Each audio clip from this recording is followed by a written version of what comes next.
Okay, it is 2:30, so we will call the August 28th study session to order, and I will look to Mr. Scragg. Yes, thank you, Mayor.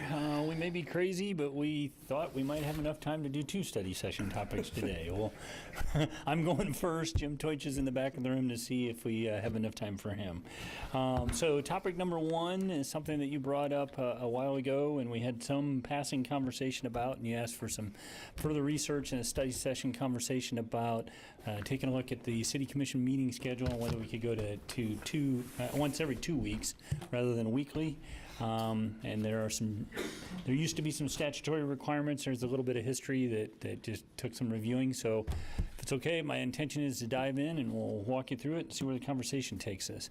As you know, we are a first-class city, and that I'm starting there just because a little bit of background understanding of what causes a community to be classified as a first-class city might be helpful, as some of the statutory language that we'll be talking about references being applicable to first-class cities. So essentially, cities between the population of 15,000 and 25,000 can make notice to the governor and indicate that they meet that threshold and be designated as a first-class city. The language in the statute's a little, I guess, backhanded in that if you exceed 25,000 and somewhat in reverse, you have to declare your intent to stay a second-class city. So given our population, given our status, we've been a first-class city for a long, long time. Not entering that into the conversation like we should reconsider our class status, but as we look at the statutory language, it applies to first-class cities. So the next slide is just an inventory from the Secretary of State. It is from 2018, so I think maybe Derby might be missing from the list, but it is a listing of what the Secretary of State identifies as first-class cities in Kansas. And then additionally, I think this is probably helpful because we did try to do some peer comparisons to other communities and what they do. So the next slide is the 25 largest cities in Kansas. As we look at peer communities, the statute talks about first class. We look at population. A lot of times we'll look at the top 10, and then we'll also look at surrounding peers, whether that's McPherson, Dodge City, Hutchinson, that type of thing. So more specifically, as it relates to meeting frequency, there used to be a statute on the books, 12-1009, that said commission meetings shall be regularly twice a month. So the standard from the get-go was twice a month, not necessarily weekly. That got caught up in some statutory changes, and so the current language is non-existent. And 12-1009 was repealed, so there's no specific statutory language about meeting schedule, meeting frequency, and there's a staff report that touched on the other changes that were really kind of the focus of that legislation is related to city manager form of government and election dates and those type of things. But in that process, 12-1009 got repealed. So the charging language is on the next slide, which is our current Salina code language, and it's in section 2-25. The governing body shall establish by resolution its meeting schedule, order of business, that type of thing. And then you follow that trail further, and we do that by adoption of Resolution 187850. You may be familiar with that. It covers our rules of procedure, motions to reconsider a handful of things. But in rule number 1, it calls out that the City Commission shall hold regular meetings in this room on the first, second, third, and fourth Monday of each month, sets the time. So by resolution, that is how you are currently setting your meeting frequency, date, and time. So if we compare our approach to the 10 largest communities in Kansas, that's the next slide. And as you know, we do a study session, and then we do a city commission meeting, and we do both each week. Some communities have a mixture where one week it'll be a study session, another week it'll be a regular meeting. So We've tried to report that out there in that comparison, and then later we tabulate where we count a study session and a meeting each as separate meetings and try to compare ourselves to other communities. So without reading it to you, there are quite a few communities in the top 10 in terms of population that have 2 meetings a week. There are others that have 3 meetings a week. We are the only one, I guess you could say Wichita, if you combine 3 meetings a week and 1 study session, would be 4 meetings a month. I'm sorry, I keep saying week, I mean month. So Wichita has 3 meetings and 1 study session a month compared to our 4 meetings and 4 study sessions a month. Then if you take that comparison to additional peer communities beyond just the population, that picks up. We also included Salina County, and they meet every Tuesday with the exception of holidays. And then you can see the other communities there. Again, a lot of them meet twice a month, and some of them have study sessions as well.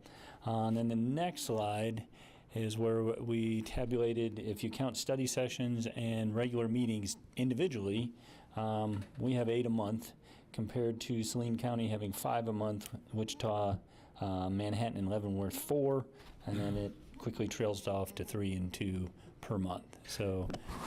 On study sessions, because we show some of these just have 2 meetings a month, do they not have regular study sessions then? Well, some of them have a study session 1 week and then a regular. But I mean, meeting when you next look week. at the But number yes, of and meetings, some if of you them, look down here, right? Some of them have did not report to us that they have study sessions. That's not, standard across the board. I guess I looked to Jacob. I see you came from Hayes, so how did you guys handle items like we do under study session? Yeah, and actually, this is not accurate to Hayes's, and I think the difference is we ask for study sessions, and they don't call it a study session, they call it a work session. So that might be why that got missed, and I didn't see that. Otherwise, I would have said something. Okay. So what they did in Hayes is they really had a work session that was basically they would go through an agenda, and at that meeting, and that was a non-televised, no public comment at that meeting. They would go through that meeting and they would say, okay, if it was kind of the introduction to each item, and then if the city commission felt like it was ready for prime time, they would move it on, and the next week would be a regular meeting, and that's where all the action would be taken. So they would get a full. That was really kind of double. It's like the same meeting twice. You would get the full staff report in a work session, move it on to the next week, and then you would get the full staff report and another. A chance you would vote on it at that time. So that is, I don't think that's probably where we would want to go. Yeah. It's a little bit different. I will tell you that the work session and the regular meeting, work session usually lasts a little bit longer, and then the regular meeting was pretty quick because the commission had already had a chance to kind of see the topic. Here, if it's something that's really, you guys need additional time, we take that up in a study session, and you provide feedback, and then it would become an item later on. So I don't know that would be a pertinent way to do it. Might here. some of these definitions of a meeting, might they include what we call study under just general discussion, a presentation by the staff under an agenda item like we do under discussion? Yeah, I would think that a lot of them do that. And when we contacted Hayes about first and second reading, their response was, we only do 1 reading, but we do the work session in advance. So, Question somewhat related. Were any of the communities queried on the average length of their meeting? no. We actually, Holly in our office pulled this information together, but we didn't ask them about the length of their meetings per se. Particularly the ones who meet twice a month. Yeah. Right. Yeah. But they tend to be, well, not all of them, smaller. I'm just guessing, that's across the board. We may have more business to handle than some of the other ones, but it just seems like if the same amount of business in half the meetings, then you're sitting there a little bit longer. Well, and if you notice, some of the talking points that are at the end are some of the other things that you talked about to help with the efficiency of the meetings. And part of it, I think, is just the routine that we get into in terms of conducting our business, the level of detail, and if there's additional information, it may be postponed, or it may be that there's more information in the written report, but we don't cover it word for word. More of a presumption that it's been provided in advance, and you're ready to get to the meat of it. Well, I would be curious that a city that has so much going on like Overland Park this last 10 or 15 years, how they do it, how they streamline. I'd be interested in some sharing of information. You know, they get by with 2 meetings a week and 2 meetings a month. or 2 meetings a month. Sound like Mr. Scragg. Yeah, now. sorry about Yeah. that. Got that started. Maybe it's not so much the size of the community, but it's the issues involved, and we all get presented with similar issues, whether they're development things or planning things. Well, And sometimes they're complex, but that can happen in a smaller community just as well as a large. Well, We spend a lot of time on development issues, and I look at the development that's went on there, and it's still going on today. But, you know, if you look at our track record over the last year or two and the average length of our meetings, and you said, if you just presume it's going to last twice as long, but you're going to meet half as many times, is that acceptable? I think I can tell you from personal experience in other communities, the meetings did run longer, but you knocked it out, and Well, you and just didn't meet I as think often. part of that is getting to routine. I believe there's items that should be on consent agenda item that aren't, you know, and even if it just takes 15 minutes to do a staff report, there's items that, to me, can be on consent agenda and would, you know, and also, you know, and I think staff's done a better job of shortening up their presentations. You know, we have the blue sheets. I don't need anybody to read me the blue sheet, you know, and it seems like and I think, like I said, we're better, but I think we spend a little extra time on going over the material than probably some other places do also. So. I just want to mention, as you brought up Overland Park, you know, some of those Johnson County communities, they don't provide all the same services that we provide. It's really hard to apples compare. Even though they're a larger community, they don't have a fire department, or they don't have well, I don't know if they don't have a fire department, but there's lots of shared services in those areas, so they may not deal with all the same topics and issues that we do. They certainly don't have a water department. I mean, water is a regional service that happens in some of those communities. So it's really hard to just apples to apples say, well, that's a larger community, so, you know, how did they do it? They may not have as many topics as we do to cover. So it's not 100% apples to apples, if that makes sense. And I'm repeating myself, but there may be lessons to be learned in terms of efficiency from other communities. But let's just presume, for the sake of conversation, we are no more efficient than we are right now. Your volume is probably going to stay the same. It's just going to be, do you want to cover it in 2 meetings a month and put in more time on those 2 dates, or continue to meet weekly? I think obviously it's going to ebb and flow. We've talked about that, but I think there's some opportunities to be more efficient as the governing body is comfortable, whether that's consent agenda or otherwise. And then I can tell you, other elected bodies I worked under didn't meet as often, and they were pretty resolute about they would prefer to put in a little bit more extra time on an occasional basis than meet more often. Jacob's comment about other communities not having the services. Last week I found out that in Topeka they got a problem with homeless people camping on trails and in the parks, and the Parks Department is under Shawnee County. Mm-hmm. But Topeka also has a bus service. It's a city service. Well, and I guess we can finish this up, and then we can discuss pros and cons. You know, as I mentioned, we talked about this. My concern is not the length of the meetings, but the time between meetings that staff has an opportunity to actually get work done. And we'll talk about that maybe when we get to the end a little bit. Give my 2 cents. So the next slide I had for you is just if you wanted to change your meeting schedule, what action is necessary, and it would be an amendment to that resolution that sets your meeting date and time.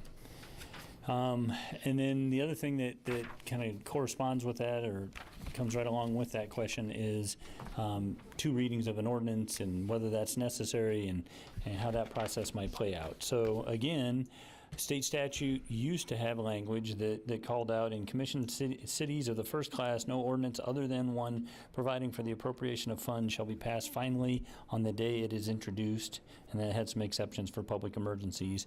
But the presumption was first and second reading. And that statute was also amended. And the current statutory language is just that all ordinances of a city shall be considered at a public meeting of the governing body, except as otherwise herein provided or where a statute provides for a different procedure. And we deliberately, as indicated in the staff report that was attached, took up the question of whether we wanted to go to one reading or stay with two, and in 2016 chose to stay with two readings. That was purely at our election. It was not statutorily required. So the code section that's in question and remained unchanged was section 1.5.1. All ordinances of the city shall be introduced and considered on first reading at a public meeting of the governing body and considered for passage on second reading at a subsequent public meeting of the governing body conducted on a different day than the first reading, subject to the list of exceptions provided there. So the second reading requirement is of our own making by way of our code section 1-5.1. And then again, providing a similar comparison of the 10 largest communities. You can see there the communities that do first and second reading out of the top 10 are Wichita, Lawrence, Manhattan, and ourselves, and then the other 6 do first readings only. And then looking at peer communities, those that do first and second readings include Leavenworth, Derby, and I believe, and then as we described, Hayes has prior discussion in a work session. They don't take action, but kind of makes 2 passes by the governing body. And I can't say that any of these other communities don't have some vetting process, informal vetting process in place, but quite a few of them are doing first readings only. So then just tried to tabulate all of that in one location. So you can see in that table the top communities and how many readings they do, as well as how many business meetings they have per month. And similarly, in terms of what would need to be done if you wish to change to 1 reading for passage versus 2, you'd need to amend that section 1-5.1. I'll pause there, and then we did provide some related topics that have come up in conversation as we've kind of been talking about this concept. But any questions about first and second readings? I guess one other thought, you could, on a case-by-case basis, choose to postpone, if it's a topic that you feel like you need more public input, it's something that needs more time to marinate, you, on a case-by-case basis, could postpone Yeah, we action. make a distinction on a first reading and a possible second reading on if there's some criteria there, it's an emergency or some compelling reason to do that. If we were voting 5-0, is that a compelling reason to just go ahead and have a second reading? I could see if everybody's in agreement on a first reading, and generally it is so, it's very unlikely that and a majority is going to change their opinion before the second reading. Maybe the caveat ought to be if there's a 3-2 vote, then there's a second reading so we can take more public input. Yeah. Well, I that. would turn to Mr. Banks and City Legal Counsel, because I think he's the one that came up with the verbiage that we have in the code about compelling public interest and some criteria to do first and second reading on the same date. So I guess I would argue the compelling reason is we want to be expeditious, as the original resolution says, and businesslike, and we should go ahead and pass it.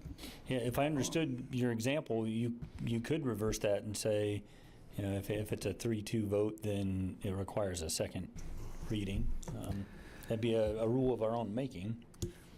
But I'm trying to think of when we've actually had a second reading that was controversial, kind of like what you're talking about. And I guess I guess if, like he's saying, if we say we're going to do 1 reading, I'm looking at legal counsel, and we have a discussion about something we're not easy with, can we make a motion to require a second reading?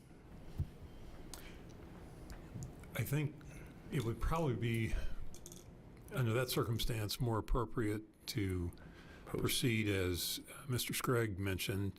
If there's a conscious recognition that you desire further public input, then simply for the purpose of further public input, postpone until that, whatever date you think is most conducive to getting that input. But as we're just kind of talking this through, in that scenario, the general public doesn't know the intended outcome because there hasn't been a vote yet, versus you have that first vote and they then have more of a sense of where it might end up. The second reading does give the public opportunity to voice an opinion. I don't know how many times I've seen something pass the first reading and not pass the second. Now, sometimes it will be we've altered things the second reading. I mean, not materially so that it was a brand-new ordinance, but we have made changes. And sometimes we'll actually say we'll leave this blank and we'll fill it in before the second reading. Usually it's technical stuff, but it's accepted on the second reading without discussion, so to speak. So I mean, we do add stuff between the two. I don't know that I've ever seen us not approve it. And as far as the 3-2 vote, sometimes we have to have a supermajority, and you'd have to then take into, because then that one vote going from 4-1 to 3-2 would cause something to not pass. Well, that typically relates to development items, and that requirement in sending something back to either overriding a recommendation of the Planning Commission or sending it back, and that requirement would remain in effect. Right. I guess. We don't ever have second readings on those, though, do we? Well, your rezoning ordinances. Yeah, okay. Have to be Well, ordinarily, when you're sending back, it would be on the first Reading. Yeah, that's pass. true. Yeah. That's true. Yeah. The ultimate action usually involves an ordinance adoption that still has a 2-reading requirement. I guess since I've sat here, the only thing I've heard feedback after the first reading was the required publication notice we heard a couple weeks ago, and it appeared no one knew anything about that until we heard and passed that ordinance. So I've always understood that to kind of be the premise behind first and second reading, is it's an opportunity for the community to be aware and provide feedback. I guess my thought on, if we go to 2 meetings a month, if there's something that needs to keep moving forward, requiring that second reading, and having to wait 2 weeks, or if it falls on a holiday even further, that might be an issue for people. Well, if it's truly that important, that's probably not the best example, but if Feast and the Fay is coming up, they need a liquor license in 5 days, and we don't have a meeting for 14, we'd probably declare a compelling public interest for some cultural reason and push it through. But it's, I think a lot of people, again, votes don't change much, but it is an opportunity for people to voice their opinion. I guess I'd be hesitant to change that at the same time we drop the number of meetings. And if it was a development item, I guess, that we had someone that says, we really need this, we can, push it through. we can push it through and do I hate to use the word push it through, but we can consider a compelling reason to have the second reading. And if something is truly emergent, we always can call a special meeting. Yeah. Making sure my mic is on. In trying to coalesce everything I think I'm hearing, one possibility could be that we still have the presumption of 2 readings, and we broaden the criteria on which you as the governing body can choose to do the second reading on the same date.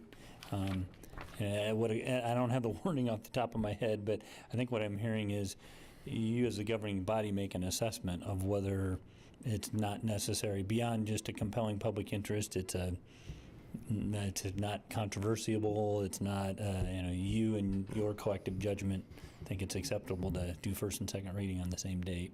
Well, like closing the street, and I'm blocking on the name, but not Feast on the Faith, but the other street-long event. No. On tap thing. Yeah, that one. I mean, we could easily have done that in one day. I mean, it's, anyone who's going to object, they're going to object the first day. But every once in a while there's a hot issue. But yes, certainly some we could, where it's just more administrative. I like that idea of expanding the criteria, Yeah. because, it ought to stay as our decision to whether we expand or call us. Since Have we're a able to second do reading. that under the statutes now, it makes sense that we'd be able to do that if we felt like it was necessary. Yeah. Here on the September 11th planner, we have acceptance of easements and right-of-way. Does that take 2 readings?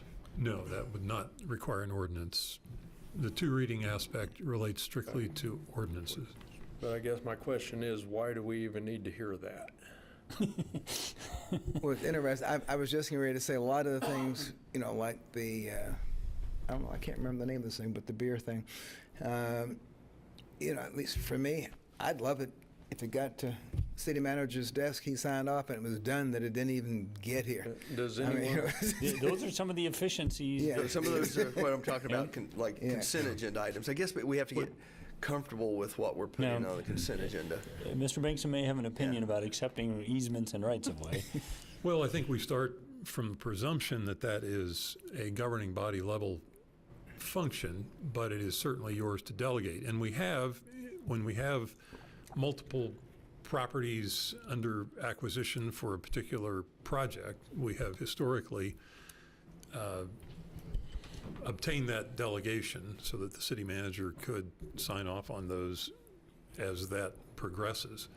Usually when it comes before you is the single event circumstance that the K-State example just within the last few weeks comes to mind. That was isolated, and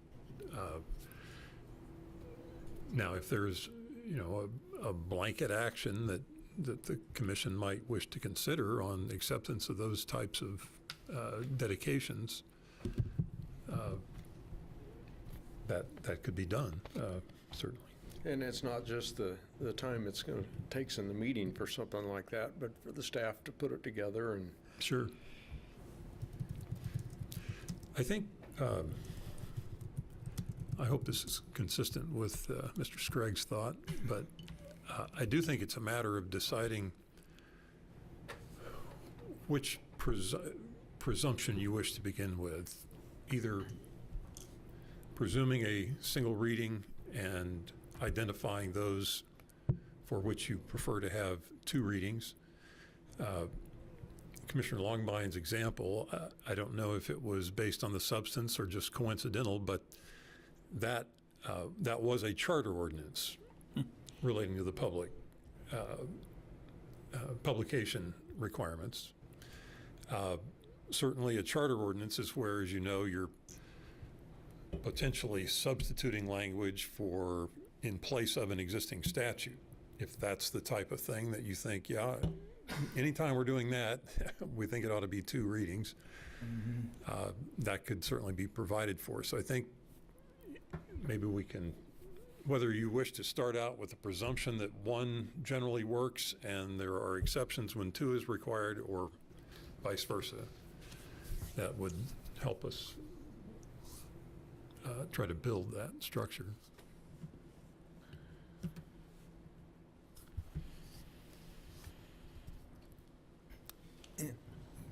Is there one issue we would want to decide?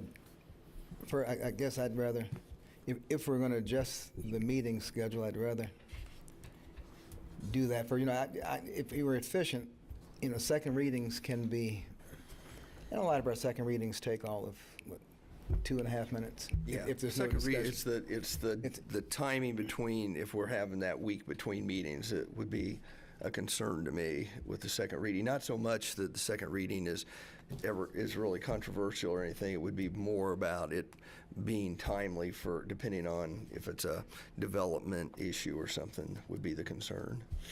But I think, again, depending on how we word that, we're able to address that. Because I guess I'm hesitant to go from 4 to 2 overnight. I'm thinking more first, second, and fourth. I mean, 3 meetings a month. It's at a time of transparency demands. That's a lot to cut our access down by 50% overnight. I have to say, quite frankly, I'm comfortable with 2 when we're the only one in the state that does 8. There's only one other that does half that. Most of the others are even more of a fraction of that. So I think that we can figure out how to make that work if at 2 meetings a month, and with our study sessions along with them. And We'll I think going to that schedule will build in some efficiency, force in some efficiency if we need it. yeah, and I'm not as worried about, I guess, transparency as the fact that, we have everything still out there. I mean, we're not doing our meetings any differently. Everything's still out and before the public. My biggest concern is, when I brought this up, is I feel like staff is you have a Monday meeting, they have to have an executive meeting with executive staff, they have to have the packet out by Thursday. Mr. Scragg, I believe, has conversations with 4 of you on Friday, so there goes his Friday, or at least half of his Friday. So then we have Monday meetings. So I just struggle with when staff has time to really address the things they should be addressing. And I know as a business owner that would be tough for me to just continually be preparing for a meeting. And so I would like to try it to see how it helps staff become more efficient. And just to bring up, and I brought this up to Mr. Scragg, whether is Monday the right day or would Tuesday be better? Because right now I have my phone conversation with Mike on Mondays, so I have all weekend to read my packet. So I'm way ahead of you guys by the time I talk to Mike. So if we moved it to Tuesday, and again, I think we leave this to staff to work through, because they have to work with Planning Commission and stuff. But I'm just trying to think, does that help the commission to be able to go through their packet on a weekend if commissioners were talking to him on a Monday? I've got 5 other schedules that are all tied to this, to my being free on Monday. depends I how could thick I could the packet eventually is. do it in the future, but So I mean, it wouldn't work the next 4 months now. yeah. Well, another thing to consider would be that if we go to every 2 months as far as staff efficiency, I mean, twice a month, that we switch over to electronic packets. Because these aren't going to be thick enough for all the paper we're going to get. And the staff time that's taken, I mean, it's already typed up. It's just a matter of electronically sending it to us. And when I'm out of town, that's how I go through the packet. And I must admit, it's actually, I can make notes. I'm learning. My kids have taught me how to do that. But it's easier, you take a pen and scribble. But it's actually kind of nice. I mean, it's just there. We'd have to decide, city tablets or our own personal tablets, et cetera. But if we're really going to go efficiency-minded, which is a great idea, I mean, this would be a good time to make that switch as well. That software conversion's underway. We're actively implementing. So I don't know if we have a target date, but it's right around the corner. We're working. To the idea of Tuesday meetings, very often there's little things that, at least particularly with development issues, that fester over the weekend, and then we're scrambling around on Monday to make adjustments or get phone calls in, that kind of thing. So, although I'm ingrained on a Monday schedule too, but I could see Tuesday being. Well, if they're Makes 2 weeks sense. apart, they shouldn't be festering at the last minute. They've had 10 days to fester. So, If anything, Sometimes we might be able to you get the said many packets out. times, Yeah. the last minute is when you Right. get you most get the most of the work done. done. That's the truth. If anything, we might be able to get the packets out earlier than Thursday. And we can take a look at that. But Development Services lives their lives around Tuesdays. It's not just the Planning Commission. They've got a lot of boards and committees scheduled on Tuesdays. And that was just But throwing we, that out yeah, there. we could. Yeah. I think it would create an opportunity to look at when the packets go out and how much lead time you have as commissioners. This chart on the frequency looks like Tuesday is the most common date of all these peer cities. And I kind of noticed that there's a few on Thursday. I don't know why, but it just dawned on me that our packets, and again, if we can get the packets a little earlier, at least people have a chance to review it a little bit for discussion. So receptivity to set aside the date and just receptivity to changing your frequency. We'll break I this think into we small leave, bites. and I think we leave that to staff, whether it's first and third or second and fourth, depending on planning commission and that type of thing too. I would.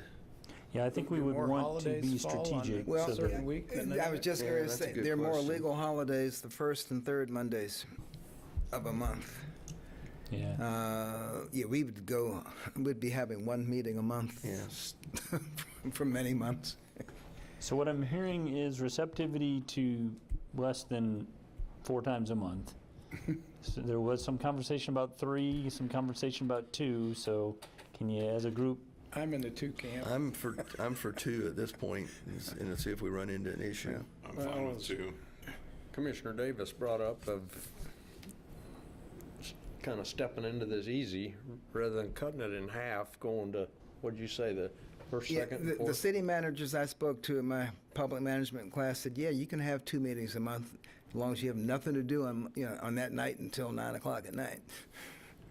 And it's just, it's a long meeting. If you're going to have citizen comment, you got to figure out where you're going to put it, because I don't think in clear conscience we want somebody sitting here till 9 o'clock at night to give a 3-minute opinion. I mean, it's and maybe, I just am tiring of real long meetings now, but unless we're really going to get real efficient in how we present stuff. Well, I have to compliment Mr. Scragg that in his time, he's done a pretty good job of streamlining the packets down and the agendas down. And the so. presentations have been short. I fully agree. And it's, so what I And hear then is if you that add, it's a well, 3-2 and then if you division add there. an executive session, all right? I mean, we could literally be here until 10 o'clock at night. Okay, so I think I've heard enough that staff needs to draft an ordinance, draft the change, which would be a resolution amendment. And when that's before you, you can pick up the conversation of 2 or 3 meetings. And then I think what I heard was, well, let me put this question to you. Presume 2 readings and broader discretion to do 2 readings in the same meeting, or presume 1 reading and postpone as you see fit? I guess I'd presume 2 and broaden the criteria where we can get away with 1. Yeah. I mean, if Okay. there is, it's sort of That's a good start. the opposite way the city attorney There's mentioned it. consensus around that? I think right. that's Good. fine. Yeah. This is sort of experimental, but we can Well, always. and that's a good point. This is it's easy to change again if after a little bit of time you want to refine it further. Okay. I did have just a handful of other, and these kind of go to the topic of efficiency, but things we talked about were what goes on the consent agenda, and trying to identify more things that either that or it gets delegated to staff level discretion. City manager purchasing authority is currently at $30,000, and we can have a conversation about if that number goes up, then that's less items that come before you. And then I hesitate to bring this one up. This could take up the rest of this study session. But proclamations. In some communities, that's just done outside of the meeting. It's presumed. I know I've had conversations with quite a few of you about the topic question of which proclamations come forward, and the answer is it's a free speech forum. They all come forward. But that's something to think about, whether you wanted to have some other format or forum to have proclamations rather than have them read consecutively in in your regular What do meeting other session. communities do? Does their mayor automatically sign off on the proclamation? Some do. We did a little bit of polling on that. I'd really need to go review that and refresh my memory. But admittedly, some they pick and choose topics. They don't proclaim on every topic. They turn down requests. Some do it just. It's foregone conclusion. You get a printed copy signed by the mayor, but you don't necessarily have action at a meeting. And some do it outside of the regular meeting. I'm not aware of any that just go cold turkey and don't do it at all, although that question's come up. Well, the public forum option could allow anybody to read what they want without us making a policy commitment to Right. anything. But I think if we continue the way we've done, we've got to vet them all to make sure that we're not saying something on behalf of the community in that proclamation that Or recognize those that the federal government recognizes. Well, I don't know. Well, that format does represent efficiency for staff because we put a lot of work into coaching people through the proclamation process, preparation of proclamations, editing them, formatting them. Yeah, if we could just make the forum available and put the burden on the organization rather than our staff, that would be a lot more saying efficient. that would save a lot of staff time, Yeah, it actually, would. that we're not Yeah, aware it of. would. Yep.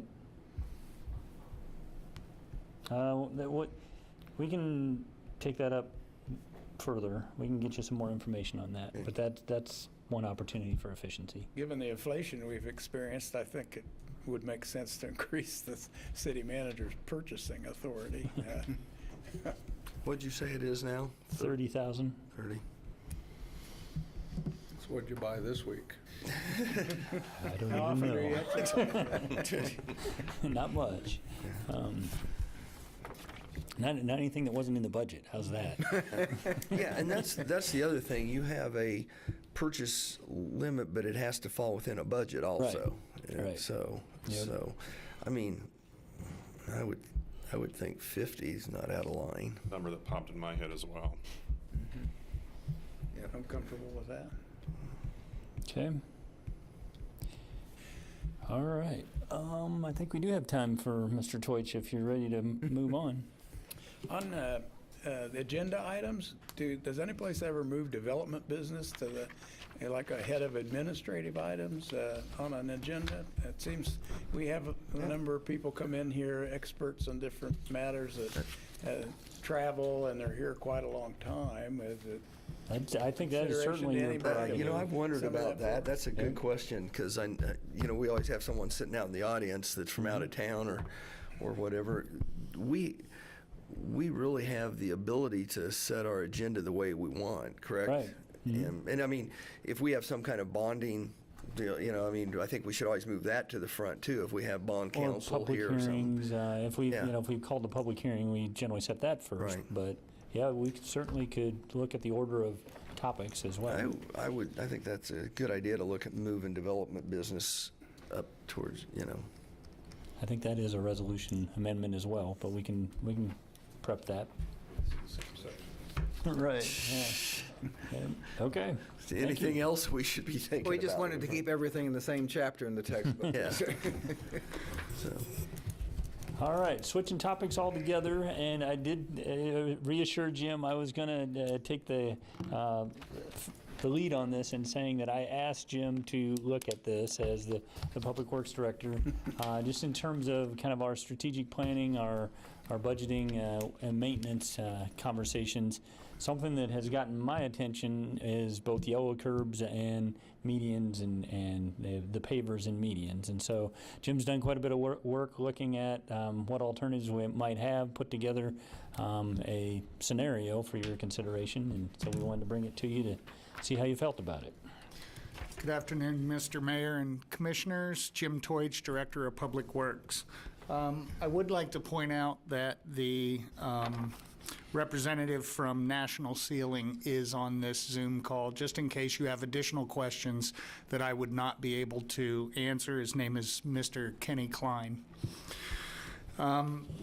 As the city manager mentioned, he asked me to take a look at, I guess I should first say, we have been working on removing yellow curb.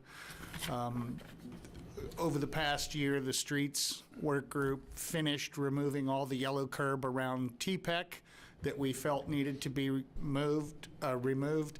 We still have the 9th Street corridor to do. And I'll talk a little bit about that as we go through this. I think I have plenty of time for this because most of these are going to be pictures, and I'll just briefly talk about each one. But we are looking at doing a project that basically covers 5 primary locations, 2 locations along 9th Street, 1 north, 1 south, TPEC entrance, Magnolia, and Broadway. Slide, please. So each of these, there's a series of pictures. I don't have a lot to say about these, except that if you notice, the pavers have certainly turned much more pink than they were originally. And these particular pavers, the 9th Street, Thomas Park to the truck stop, were laid in 2011, just to give you an idea of how long they've been down. So they've been down for 12 years now. And slide, please. You can go through the next one. The Tony's Pizza Event Center, this one was pretty difficult to figure out when these particular pavers were laid. In fact, I couldn't find it. They are the only pavers that are different than the style that we use in all the medians. So they could have been down as early as 1978, but I can't answer that for certain whether they've been down that long. They've been down a very long time. I know that. When to put the new sign in. I didn't think about that. Maybe that's how I could find it. Magnolia, Huntington to the soccer complex. These pavers have been down for 11 years. They were laid in 2012.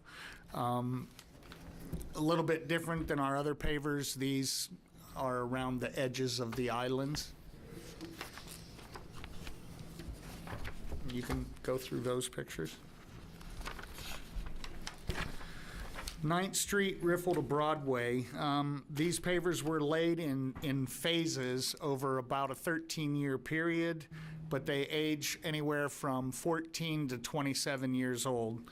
North of Otto, they were put down in 1996.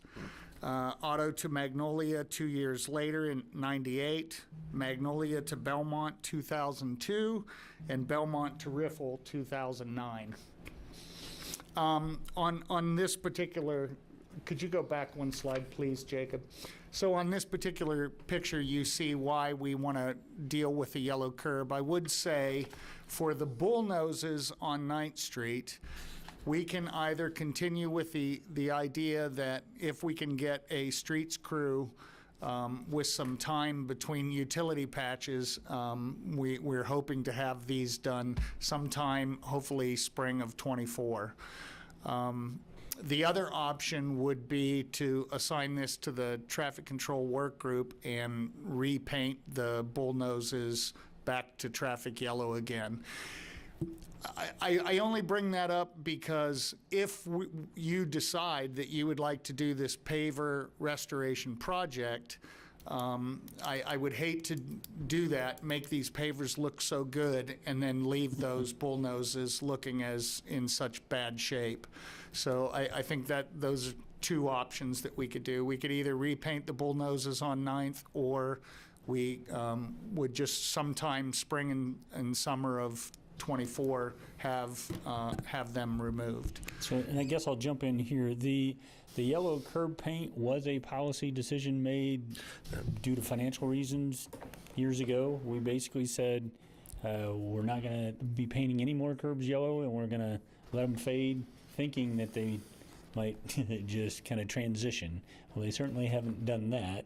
And now as we are having conversations about having some funds to make improvements, that combined with our comprehensive plan talks about, it identifies and maps impact streets on the premise that as we make do road work, and we make road improvements, we're going to kind of develop to an impact street aesthetic standard at our entryways and high traffic corridors.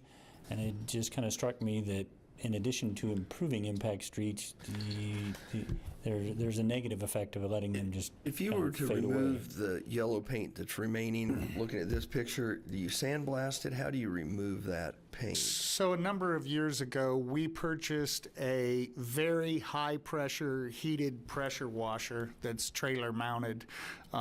It produces 7,000 up to 7,000 psi. And it's also heated. So we've had very, very good success rate at getting the paint off the curbs using that system. But it's not quick. But it is not quick, for sure. And I guess you look at the time involved to do that, but I look at a lot of the yellow curbs and that paint just doesn't seem to adhere as well. And I mean, I think you have a worse look? Is that a proper way? But I think it's more aesthetic if you had none than part yellow and part concrete. So We agree with that. But so Can't just paint over it and make it all yellow. You have to take it off before you repaint it? Or? Yeah, as much as it looks dep- like it's peeling away, it curls up, but it's stout. It stays. yeah, I would say it depends, because we've had curb that probably, because I think this policy for painting the curbs had been an annual event, and there's a number of these where we'll peel off a layer of yellow and there's another layer underneath it, and we'll peel off 5 or 6 more layers and there's more yellow underneath it. So what ends up happening is it almost makes the curb look like it's damaged because there's so much paint on it. The thickness of the paint is pretty significant, and it just really makes them you're look saying bad. if you go back and paint over it, If you just paint it over it, yes. Yeah. Normally, if the traffic guys were going to repaint these bullnoses, we would probably have to, at the very least, take something and scrape off the very loose stuff. But Are there better products now? This is 2023. You get something you could put on there every 3-4 years. not that I'm Not aware cake up. of. Yeah. I Traffic paint is probably as for bullnoses is probably about as good as it gets. I do think that our locations will still want to maintain yellow curb, but when I really started paying attention to this, I found myself thinking, did we have to paint that curb yellow? Would anybody actually try to park on that corner half in the Well, or intersection? the yellow would be for safety if somebody's Right. a safety. There might be a reason that for a safety standpoint you would want yellow, but in a lot of cases where I see it, Yeah, it seems to me that over the years, the program grew, and it just became that we're just painting every curb that we can find where we don't want someone, the possibility of parking, we're going to paint that curb yellow, and that just kept growing and growing over time. And it takes a fair amount of time for the traffic guys to paint every year. So, yeah. Aesthetically, Do it they looks a paint lot better. I mean, with a I limit downtown's got some pretty bad looking yellow, and we've spent a lot of money to make our downtown attractive. I'd also like to see the yellow improve down there. We agree, and what the city manager mentioned, where we'll have areas that will still have yellow, I think the downtown is going to be a combination of identifying locations that we can remove and then repainting those areas that are just necessary by design. And if you were to ask why I think that, a lot of it has to do with the parking and line of sight. In the downtown, you have buildings that are very close on intersections. It's more difficult to see around. So it behooves us in certain areas to keep that yellow curb in the downtown. I think it's certainly much less needed on a corridor like 9th Street. When they paint, do they still use a brush and roller, or they spray? They will spray it with a machine.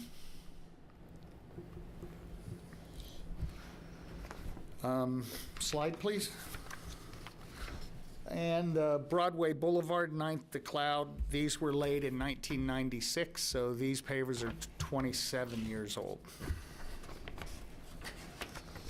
Several pictures, and I think these pictures, I will say that it certainly depends on the day. On a cloudy day, they look a little darker. On a sunny day, they look very pink and pale, like you see in these pictures. Next slide, please.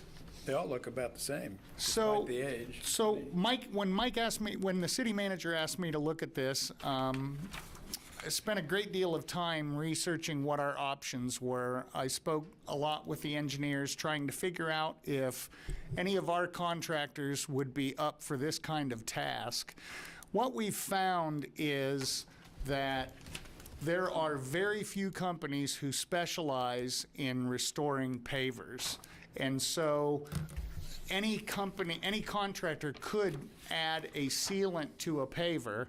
And one of the problems that we'll talk about, well, it's on this slide, that sealants generally only last about a year or a year and a half. So we wanted to try to see if we could find product that would more absorb into the paver. Our guys went and purchased various products. We applied them to some of these pavers. And the difference between the untouched paver, and then we did a shiny version, and then we did a matte version, and they don't look a whole lot different. I probably should have brought them, but you would notice the shiny one just because it's a little bit shinier. But sealants, I think, and you know, we can talk about this. I think the sealants will stay on the top of the paver, and you know, with UV and with the sun in Kansas, it's just not going to last very long. And so I came across the company, National Sealing Company. They have a good website, and they have a great deal of information on their site. And I noticed that they had a different process, a dyeing process. And what is unique about this particular product is it's made specifically for pavers, and it increases the durability of whatever you're going to put on the paver significantly. And I think because of that, I could not find a better product in my research. Certainly there's some things that we would have to work out. Kenny said that it would take about 1 to 2 weeks to do this. I would lean more toward probably the 2 weeks. I asked about, we have landscaping, and would our plants be impacted? You know, the landscaping in the medians, would they be impacted by this project? And they assured me no, that they'll shield the plants when it's necessary, and 2, it's a water-soluble product. And when you see the locations that they've put this, you will understand that this company does a lot of very high-end resorts and those kinds of things, who also have landscaping. So I didn't see that as being a concern. One of the other things that we talked about was we would have to provide a shadow truck, I think just because of the corridors that we're working on. So I spoke with General Services. We would provide the company with a city shadow truck with lights on it, just to make sure that everyone's safe while they're working on a given median. What about overspray and passing cars? Well, I guess the only thing I would say is it's manually applied, and it's directly sprayed onto the pavement. So I don't know if he's done work around vehicles like what we would propose. That's a question that I would have to ask Mr. Klein about. I am not sure about that. Slide, please. So I wanted to show you some of the locations that they did, and these first pictures just include, first they mobilize across the country. They even have done work outside the United States in other countries, but again, they're specialized in what they do. They do businesses, universities, retail establishments, and municipalities. Slide, please. And being based in Florida, they have a what appears to be a very robust clientele, high-rise apartments, resorts, condominiums, hotels, all of those kinds of things, and many other venues that they've applied these products to. Slide, please. So I did want to provide a little bit of before and after, just to give you a sense of what this product would look like. If we were to do this contract, it does include the prep and cleaning of the pavers prior to the application process. But it's a fairly significant change. One of the things that if you watch his videos, you'll see is one of the differences between this product and a sealant type product that you would put over pavers is this will allow whatever color variation in your pavement or in your pavers to remain. So the dyeing process will not make it all one solid color. If the pavers have character and some are dark and some are light and that kind of thing, this process will not change that. In fact, it sort of highlights it a little bit. And I think that middle picture does a pretty good job of showing you that. The after picture, there's some gray and some red and very much like the colors of our pavers. Slide, please. So just to talk about cost, I don't really have any direct comparison to give you, so I just took these square yards and said, what would it cost if we were to do this, if we were to replace all these pavers with stamped concrete? And that's just a rough engineer estimate of $220 per square yard, whereas this product comes in at about $16 a square yard. Which I think, given the amount of work we're doing, is an extremely fair price. Our engineers all felt that it was a good price. I will say that if you're interested in this project and we bring it back as a blue sheet, I would want to include a 5% contingency. And the reason that I say that is when I received Kenny's quote, this does not include repairs. And we do have, if you looked closely at those pictures, we do have where there's some pavers that have popped up or are out of place in some way. And I think if we're going to do this, it makes sense to go ahead and ask them to fix those areas in addition to the dyeing process. Do they move with the heat and the rain? Not a lot. I think there may be one or two areas. There's one picture, I think it's on 9th Street, I'm pretty sure it is. There's one area that looked like maybe it had moved. Yeah, exactly. Yeah. It's like two rows of pavers that have pushed up against each other, very much like you'll see pavement do. I haven't seen a lot of that within the medians because they sit on concrete pans and they're inside the edges of the curb, so there's not a lot of movement.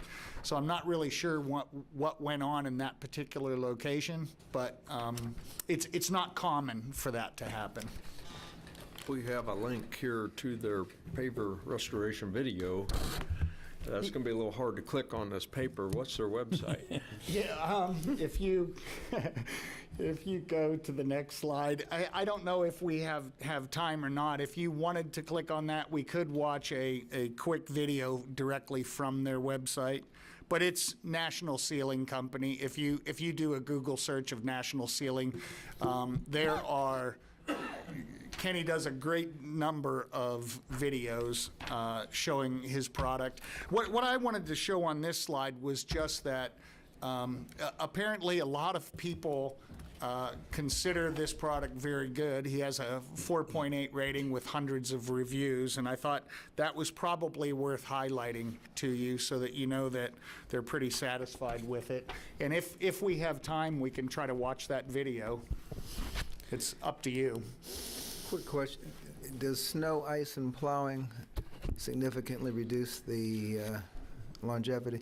I notice most of the places that these damage, well, except for eastern Pennsylvania, are not in the snow belt. So all of these, fortunately, are protected by at least some level of curb because they're all islands, so we won't have plows on any of them. I think just age and weather would impact it to some degree.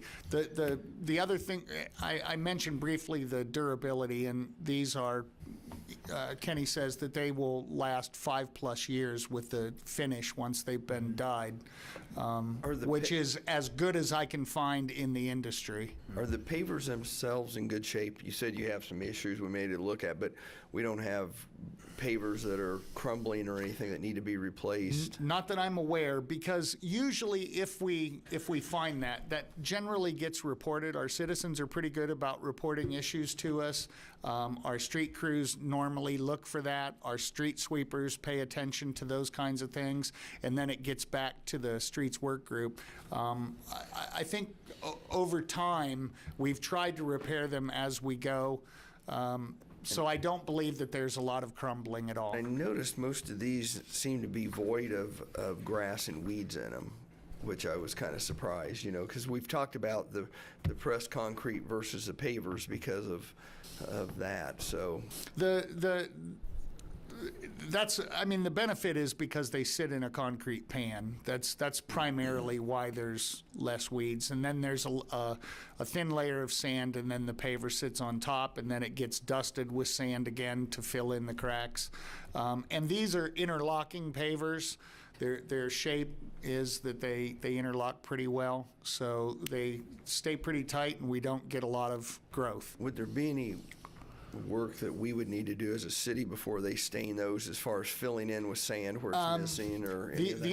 The only thing that we would need to do is I would have to coordinate with the Parks Department to shut off the water 24 hours before the operation, and then keep the water off for 24 hours after Kenny goes through that particular area. But other than that, I think no. I don't think there's any additional work that we would need to do. Is there any type of guarantee? I mean, he talks about the dyeing process lasting 5+ years. What if we get into this in 2 years, we see a substantial amount of fading? Is there any guarantee there? That would have to be a question Okay. also for Mr. Klein. I'm not sure of that answer. Is this quote for all of the illustrations in the slide deck? That is correct. And some of our pavers are over 20 years old at Yes. this point, yeah. And normally you don't wait that long before you apply some kind of product to them. We've been fortunate that their condition overall is good. They're just faded and pink.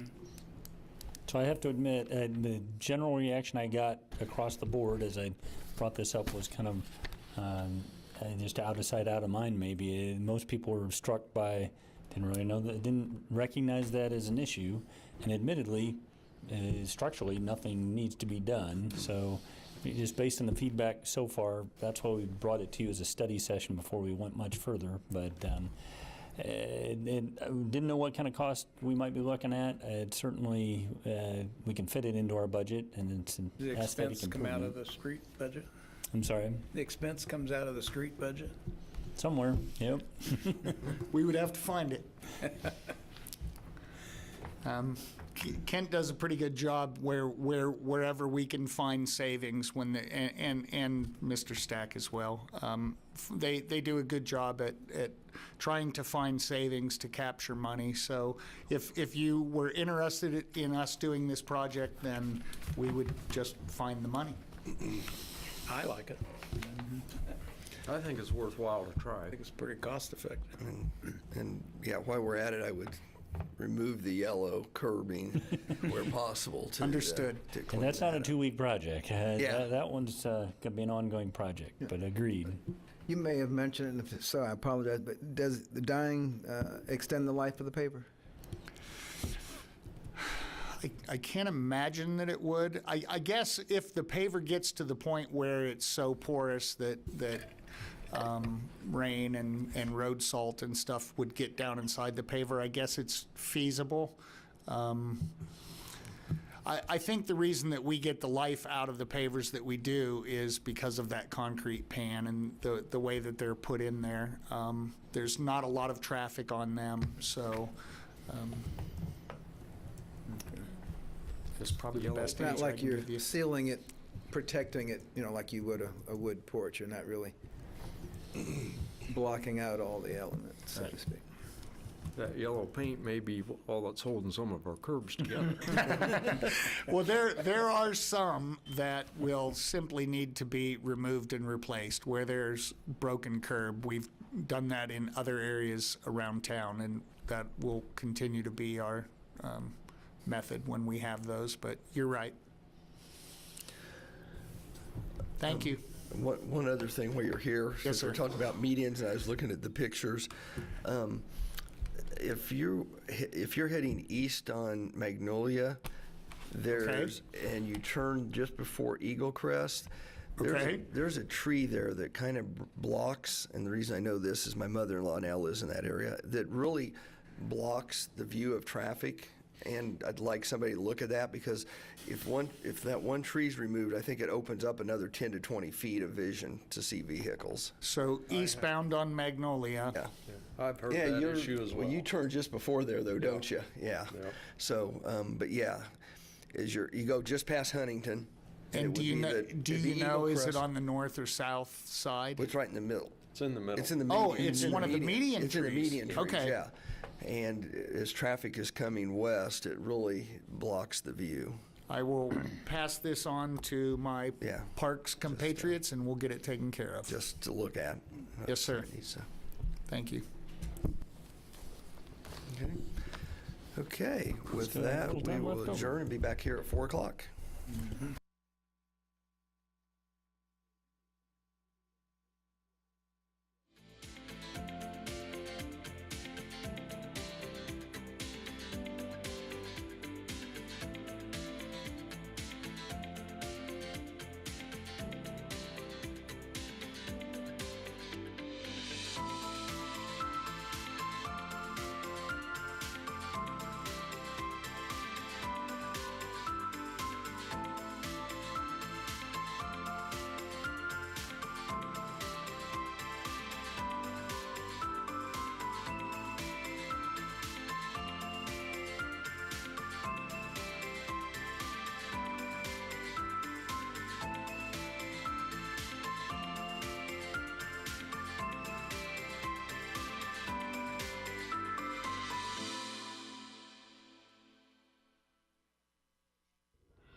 Okay, it is 4 o'clock. I will call the August 28th, 2023 City Commission meeting to order. I would first look to staff for confirmation the Kansas Open Meeting Act required notice has been properly provided. Yes. Thank you. With that, may we have a roll call? Mayor Hoppick, Here? Commissioner Davis, Here. Commissioner Lankowitz, Here. Commissioner Longvine, Here. Commissioner Ryan. Here. Will all those who are able please stand for the Pledge of Allegiance and a moment of silence? I pledge allegiance to the flag of the United States of America and to the republic for which it stands, one nation under God, indivisible, with liberty and justice for all.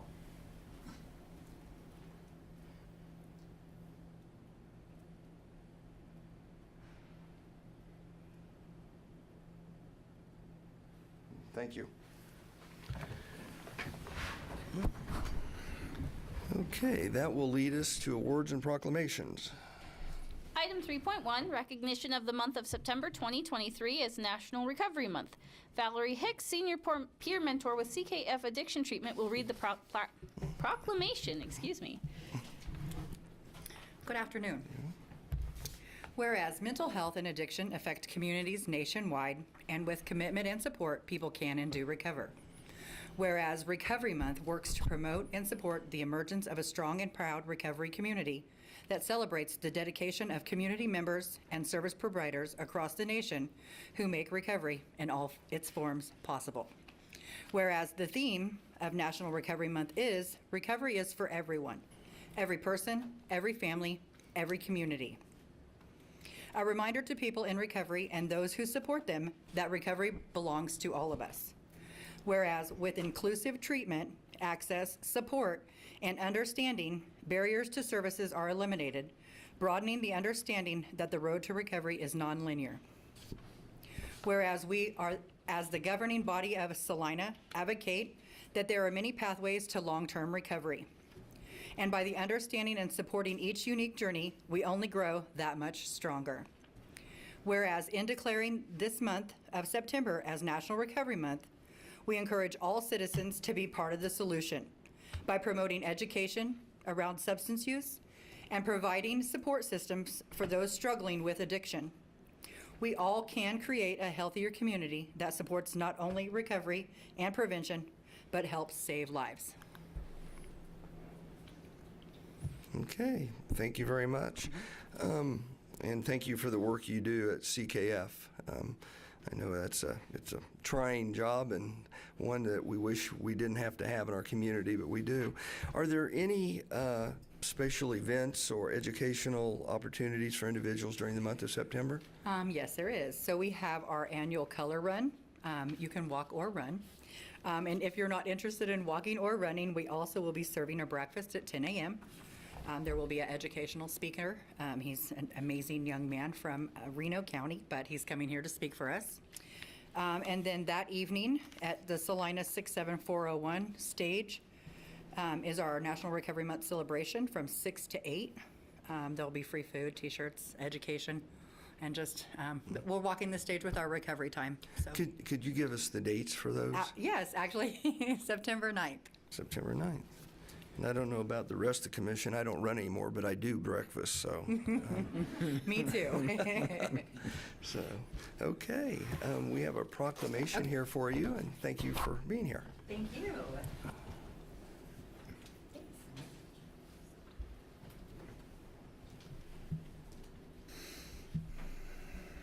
That will bring us to item 4.1. Item 4.1, 2024 budget process. 4.1A, conduct a public hearing to consider exceeding revenue neutral rate and the proposed 2024 budget for the city of Salina. 4.1B, approve resolution number 23-8144 to levy a property tax rate exceeding the revenue neutral rate.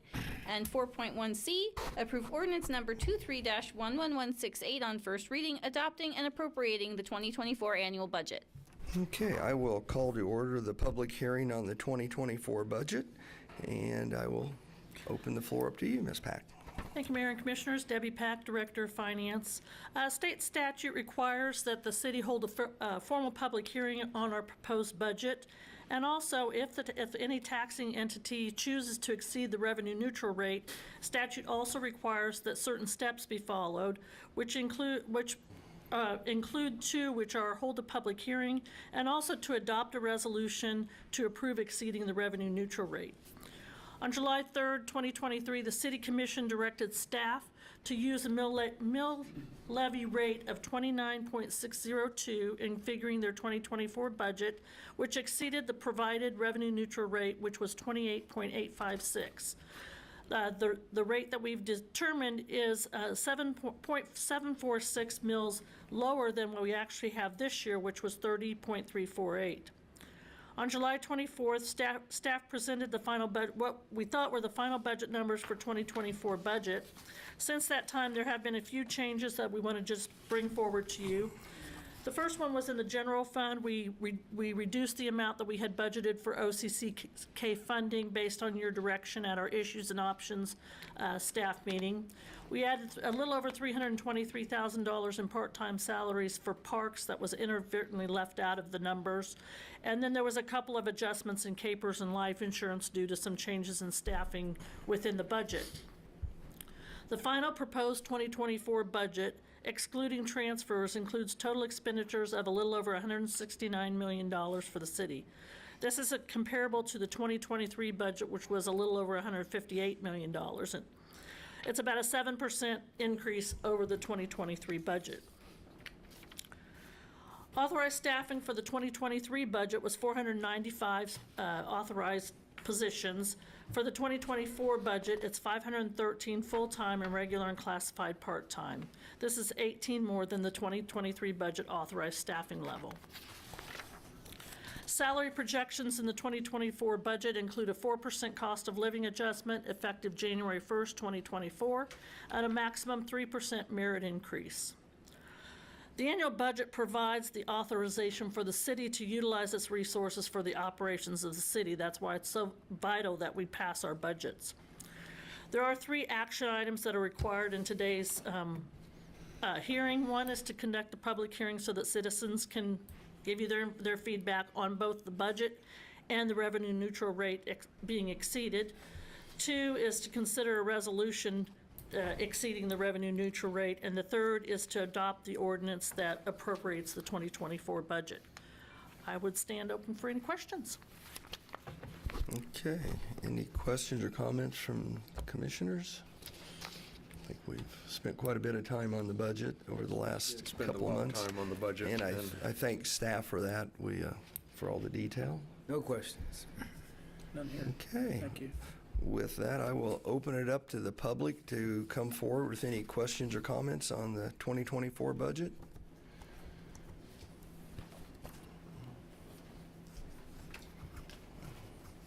And please give your name and where you're from. My name is Jim Vint, and I am from 1115 Andrew Avenue, Salina, Kansas, 67401. So I have 3 examples of why the city of Salina has absolutely no justification for exceeding the revenue neutral rate to increase the property taxes collected. 1, curiosity about the city's policies concerning capitalists plastering their names on buildings constructed using taxpayers' money led me to the city manager's office. Well, not exactly. A sign on that door directed traffic to an evidently adjoining room where there was a person seated behind a desk with a little sign identifying her as HR. Upon hearing my questions about municipal facility naming guidelines, HR suggested that I go to a nearby office. There, the clerk, who was sitting right over here, effectually located the relevant document, and she went right to it. She knew exactly where it was. And she photocopied it for me, and I was out of the room in just a couple minutes. While I was still in the city-county building, I briefly looked through the document. I was puzzled by the distinction between paragraph B, labeled philanthropic naming, and paragraph E, labeled commercial naming. Prominent in each paragraph was an identical sentence, quote, This action requires no naming petition if the naming initiative is directly related to and coordinated with the proposed contribution, end quote. Elsewhere in the document are spelled out the Byzantine procedures for a naming petition. This looked to me as if a capitalist could simply pay a tax-deducted bribe to the city and get a pass to use taxpayer construction buildings as an advertisement. Back to HR. I asked her if there was someone in the city government, a person in the city's manager's barricaded office perhaps, who could clarify the relevant text. A look of concern crossed her face. Obviously, she well understood that her job first and foremost was to ensure that she stopped any and all incoming. She quickly recovered, turned to her computer, and supplied me with the local phone number of legal aid. Thank you for your service. 2. Okay, and just, we usually give about 3 minutes, so you're per. Well, I'm going to run over then. So, yeah, 2, but I'll give you an extra minute or two. I read in the 2023 hearing, notice of hearing to exceed revenue neutral rate and budget hearing that the bicentennial Salina is scheduled to get $900,000 in tax money in 2024. While at the same time, capitalists have hung a cancerous-looking plastic scab on the external wall extolling the virtue of their ultra-processed tripe. If you want to learn about the response of the human body to ultra-processed food, go to the library and check out the book, Ultra-Processed People, or check out the size of the kids walking home from high school.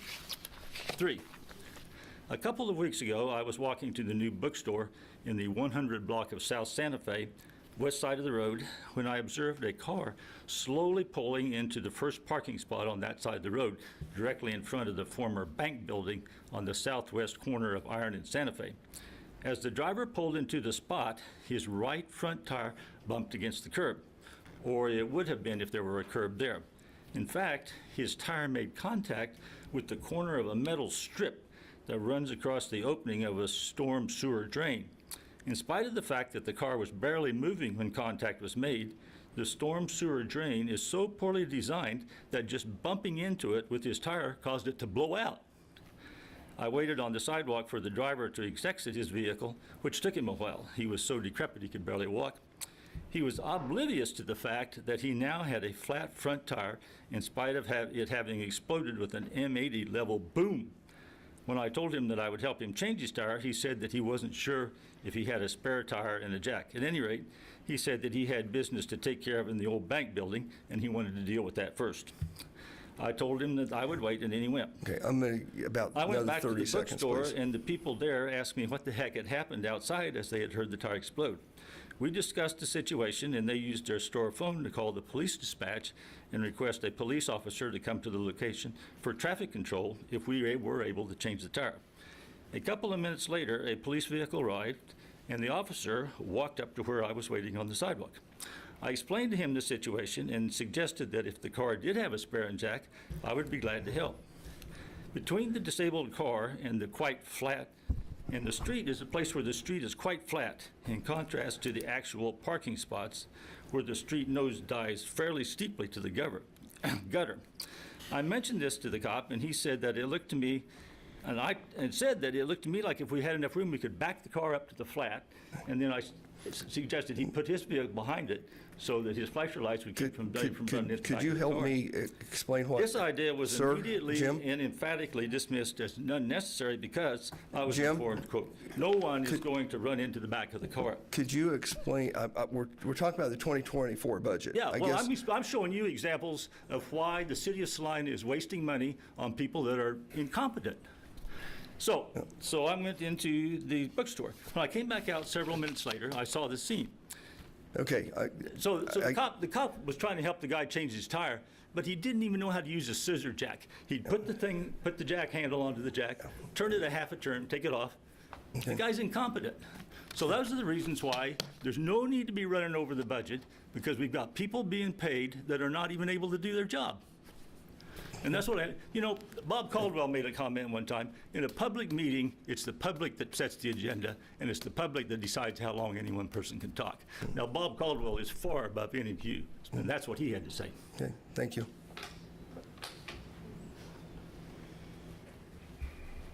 Next.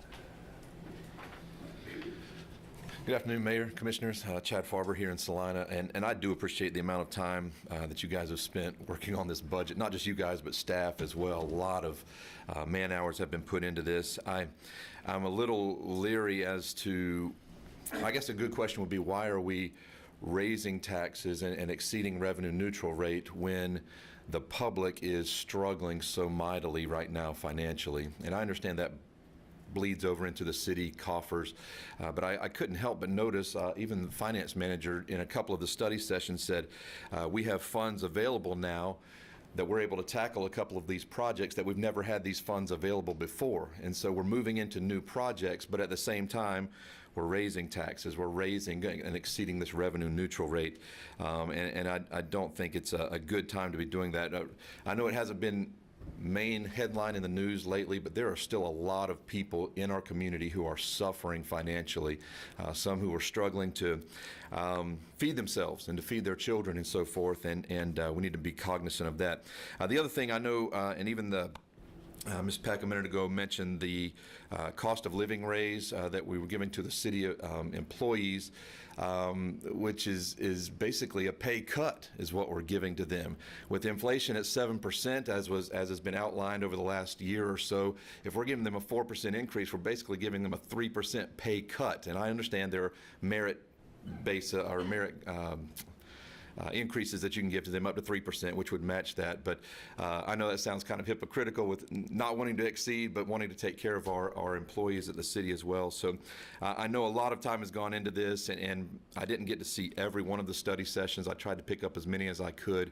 But this exceeding revenue neutral rate from the paper that I got, and I appreciate the legislature passing this so that we do have this information in our hands over the last couple of years so that it wasn't transparency, I guess is the right word for that. But as you're looking at it, every one of these entities, save one, is exceeding revenue neutral rate and is increasing our taxes here in Salina. And I don't know that this is the right thing to do. I know a lot of time and effort has been put into this on your side and staff, but I would say this needs to be refigured and try to get as close to where we were last year. I know we had to decrease some things or increase some things, but perhaps some of those projects need to be pushed back another year or another 2 years and see where we go. Not only is our taxes increasing, but of course our assessment values have increased as well, and that ties into even higher tax rates for every one of us as citizens. And some people, even within our community, their assessed value went up 20%, which actually hurts their bottom line, their increase in payments. So revenue neutral rate, I know there were some comments a moment ago about some of the incompetence, but not those aren't city related type things. So I appreciate our police officers and the one that helped with a flat tire, appreciate that. But I would appreciate you guys reconsidering this. Thank you. Thank you.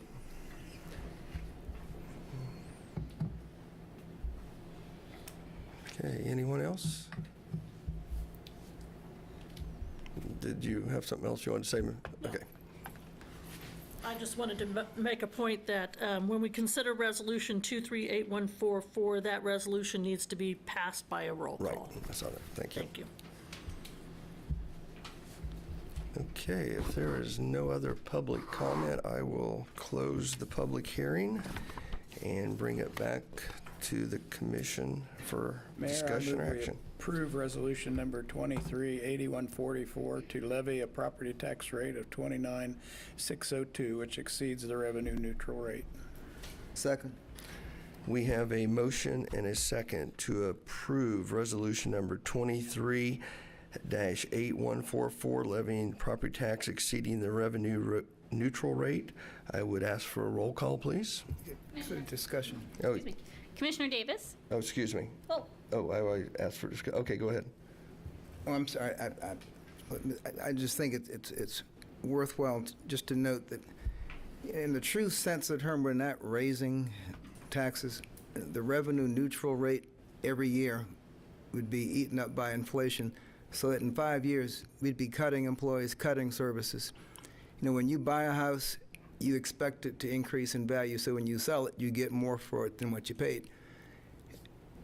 What the state says, well, no matter what your house is where you can't claim that increased value.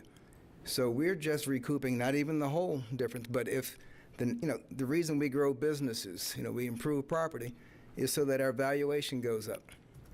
And we expect, if our house was worth $100,000 when we bought it and now it's worth $1 million, we're going to pay more taxes. Why? Because when we sell it, we're going to sell it for $2 million.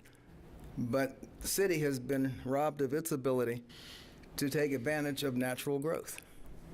So there's no point in our growing our businesses if our budget is going to be kept at the same numerical value every year. I mean, inflation will eat that up in no time. So we're not really raising taxes in the conventional sense. We're really recouping part of the loss that we're going to take if we don't go over the revenue neutral rate. I mean, that law will cause every budget in the state to be worth less and less each year. So we can't get more employees if we're restricted to the same numerical number of dollars we spent last year. Mayor, if I may add to that, good explanation. A very simple thing to point out is that we have lowered the mill levy. If your property stayed the same price value, Nick, this year as it was the prior year, your tax will go down because your mill levy from the city of Salina is slightly lower than it was last year. No, I would add to that in the budget discussions, the finance director calculated it so that we were just, if there was 25 houses built in the last year, we would not gain any revenue from those 25 houses. And what was calculated was capturing that new growth.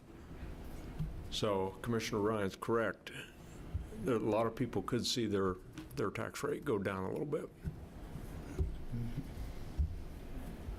Okay, thank you. No, sorry, we've already closed public. I'm sorry, John. Okay, with that, we will have roll call. Commissioner Davis? Aye. Commissioner Lankowitz? Aye. Commissioner Longbine? Aye. Commissioner Ryan? Aye. Mayor Hoppick? Aye. That item passes 5-0. That will lead us to item 4.1C. Item 4.1C, approve ordinance number 23-11168 on first reading, adopting and appropriating the 2024 annual budget. Okay. You have anything to add, Ms. Pack? Okay. Any comments or from the commission? Okay. Okay. If not, I will accept a motion. Mayor, I move we approve ordinance number 23-11168, appropriating the 2024 annual budget. I'll second. We have a motion, a second, to adopt on first reading ordinance number 23-11168, adopting and appropriating the 2024 annual budget. All those in favor? Aye. Aye. Opposed? That item passes 5-0. That will bring us to the consent agenda. Item 5.1, approve the minutes of the meeting of August 21st, 2023. And item 5.2, approve resolution number 23-8148, appointing members to the Business Improvement District Advisory Board. Is there an item a commissioner would like to have removed from the consent agenda? No. If not, I would accept a motion for approval. Mayor, I move we approve the consent agenda as presented. Second. We have a motion and a second to approve consent agenda items 5.1 and 5.2. All those in favor? Aye. Aye. Opposed? That item passes 5-0. That will lead us to item 6.1. Item 6.1, approve ordinance number 23-11172 on first reading, unconditionally approving the issuance of general obligation bonds by the Salina Airport Authority for the purpose of financing the cost of certain capital improvements located at the Salina Regional Airport and Airport Industrial Center. Ms. Pack. Thank you, Mr. Mayor and Commissioners. Debbie Pack, Director of Finance. Kansas legislation established the Salina Airport Authority in 1965.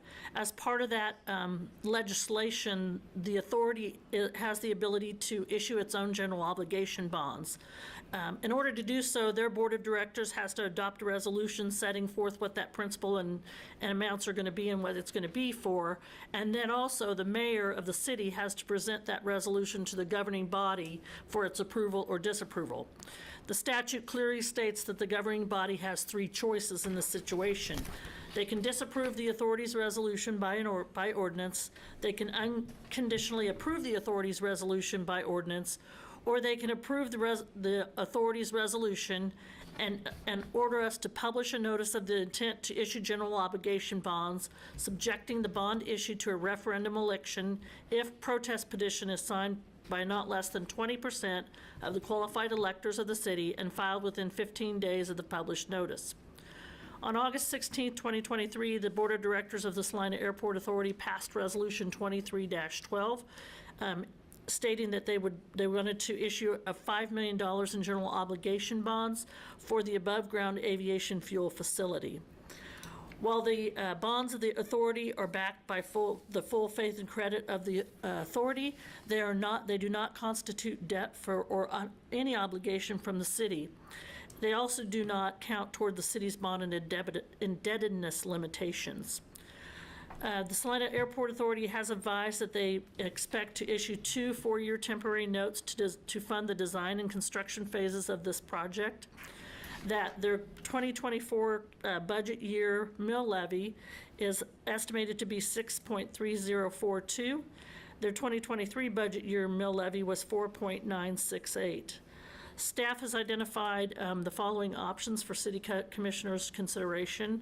One is to approve the ordinance unconditionally. The second is to direct staff to prepare an ordinance to disapprove the authority's resolution. Or 3 is to direct staff to prepare a resolution approving the resolution but sending it to public notice. Tim Rogers is here from the Airport Authority, and I'm sure he'd like a few minutes to explain to you what the project is and kind of where they're going with this project. Thank you, Debbie. Thank you, Commissioners, for the chance to visit with you about the project today. I'm Tim Rogers, the Executive Director for the Salina Airport Authority. I thought maybe a few photos would help you understand the project and then where we're at as far as the need to issue GeoBond temporary notes to fund a shortfall in federal grant funding that occurred during August, September of this year. So the July, August. So if you go to the first slide, this is a overview of the project area, and you can see the area dotted in yellow outline, I believe. Thank you, Jacob. That is the existing aviation fuel farm for the Salina Regional Airport. That is a 1960 vintage fuel farm that was provided to the Airport Authority during the transfer of property by the United States Air Force. You can see pictures to the right, on the right-hand side of the exterior of the fuel farm, and the antiquated electronics, electrical systems, pump systems. They're vintage, really, from the 50s and 60s. I like to tell individuals, if you come out and with me, walk into this pump house, it's like a time portal. You're walking back in time, and a considerable amount of time. These are underground storage tanks. There's 12, 25,000 gallon tanks here. This facility, from the standpoint of sustainability, from the structure, the systems in the facility, the pumps, the filters, and the environmental compliance issues, it has outlived its useful life. The next slide shows, again, some closer up views of the building. The manhole covers you see are for the underground tanks. And the next slide, the other side of the tank, of the fuel farm, that'll be probably the south side. The inside, again, highlight of the pumps and the systems, the piping. And then I think the next slide gives you a close-up of this electrical work that is truly out of date. Next slide is the plan for the new fuel farm. It is the layout. These are above-ground tanks. that will be compliant, again, with all aviation standards, military, DOD, airline standards, FAA standards, NFPA standards, and meeting local fire code as we move ahead with the project. The facility will also be able to accommodate future sustainable aviation fuel, SAF, which is the blending of jet fuel, and in this area, more likely soybean oil, biodiesel. So we are prepared to go into the future to meet the future sustainability requirements for aviation fueling on the jet fuel side. We did put this project out to bid, and this is what the facility would look like as a brand-new facility, all above ground. We did design the facility with the assistance of a FAA grant, put the project out to bid. Bids were received back in May. The FAA asked the Airport Authority to submit an application for funding, grant funding for the project, which is about $10 million total. And that grant request, when we submitted the application, the request was to go ahead and submit for $7,498,000 of the cost. They threw us a curve, and they offered a grant funding only at $2,341,271. It's a $5 million gap. So the bids really are due to expire on the project. The only course of action to proceed ahead with the project will never get any cheaper. It just will, and we are running out of the useful life of this existing of the underground tanks. Stu, go ahead. The board approved the issuance of $5 million in GO bond financing. These are intended to be temporary notes. Provides us the time to go ahead and go to construction, finish the construction, and then develop the revenue stream to repay those bonds through airport operating revenues. It takes approximately $250,000 a year to service this debt. We will identify those revenues, bring that back. That's through a new lease agreement with the FBO operator of the fuel farm.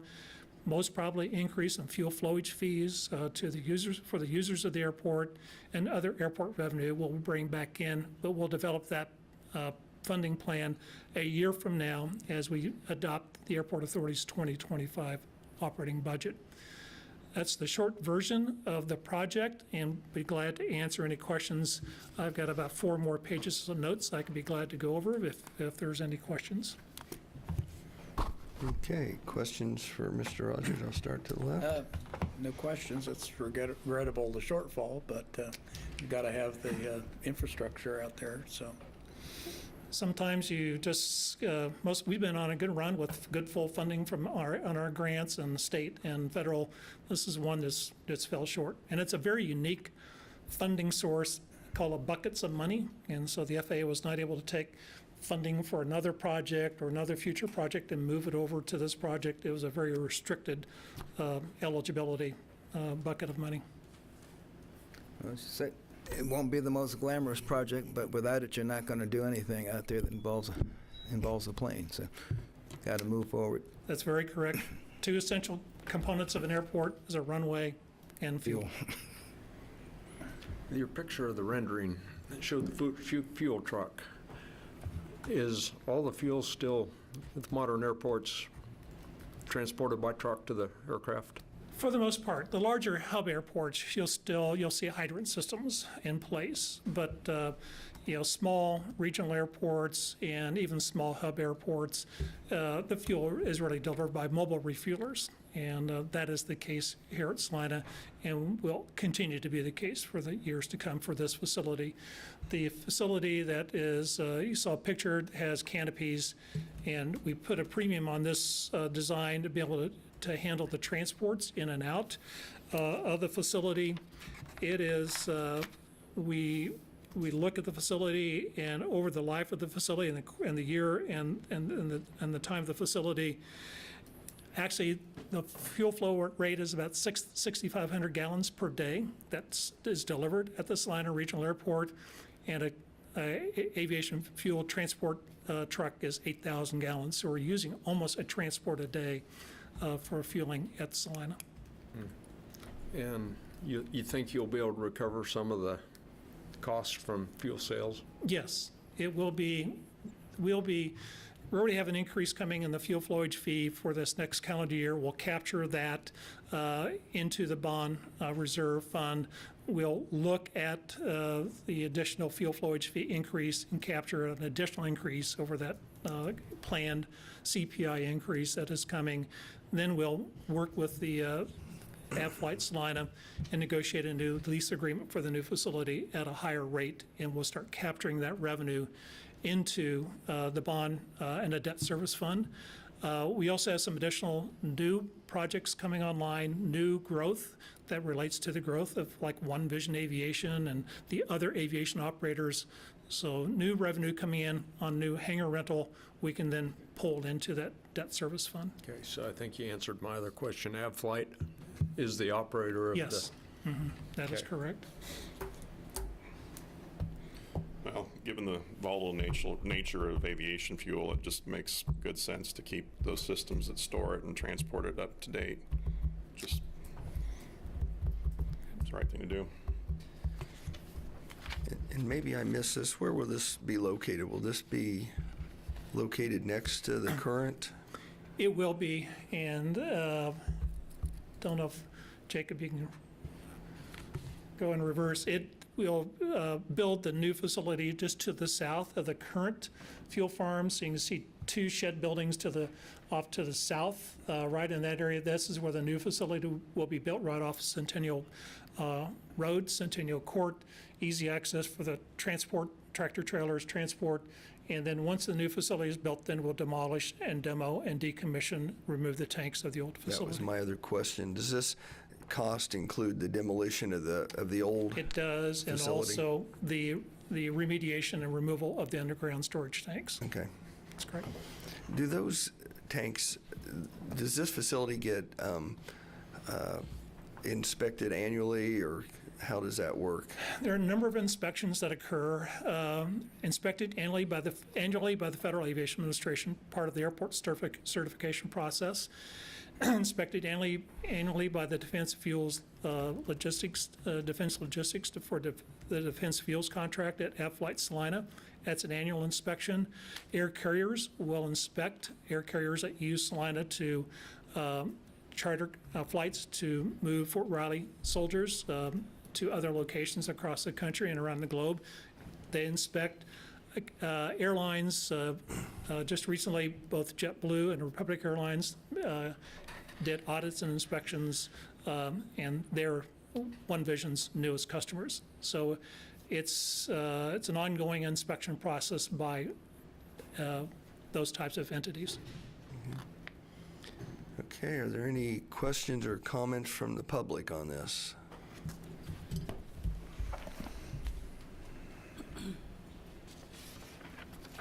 Okay, if not, I will bring it back to the commission for action. Mayor, I move we approve ordinance number 23-11172, unconditionally approving the issuance of general obligation bonds by the Salina Airport Authority for the purpose of financing the cost of the fuel facility project. Second. We have a motion and a second to approve ordinance number 23-11172, unconditionally approving the issuance of general obligation bonds by the Salina Airport Authority for the purpose of financing the cost of the fuel facility project. All those in favor? Aye. Aye. Opposed? That item passes 5-0. Thank you. Thank you. That will bring us to item 6.2. Item 6.2, approve ordinance number 23-11171 on second reading, approving the Salina On Tap as a special event and authorizing the consumption of alcoholic liquor within the boundaries of barricaded public areas at such event. Okay, ordinance number 23-11171 was passed on first reading on August 21st. Since that time, no changes to the event have been proposed and no comments have been received. Are there any questions or comments from the commission? Nope. Any questions or comments from the public?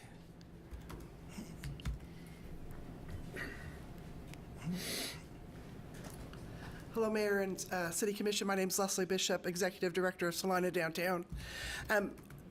First, I want to say that I appreciate Salina On Tap moving the time they wanted to close Santa Fe on Saturday, October 16th, I believe, from 1 to 5 to 4 to 7. I have been notified since last week from a couple of downtown businesses wanting to know why Salina, and this is not an SDI sanctioned event, that Ash to Walnut is closed for the time of the event, and only one downtown business is participating. As far as I know, it's Blue Sky Brewery. That just Ash to Iron, if that could be considered to be closed for that event, especially if a lot of the beer vendors, from what I understand, is at 67401 City Light Stage. Thank you.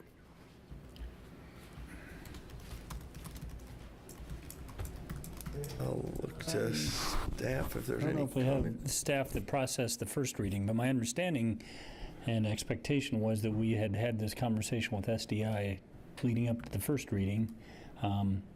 While it's not an SDI event, the process is supposed to include their opportunity for input, so I don't have an answer on this short notice. We could try to get some. We could try to postpone this consideration. When is this event? October 14th? Mm-hmm. So we do have some time.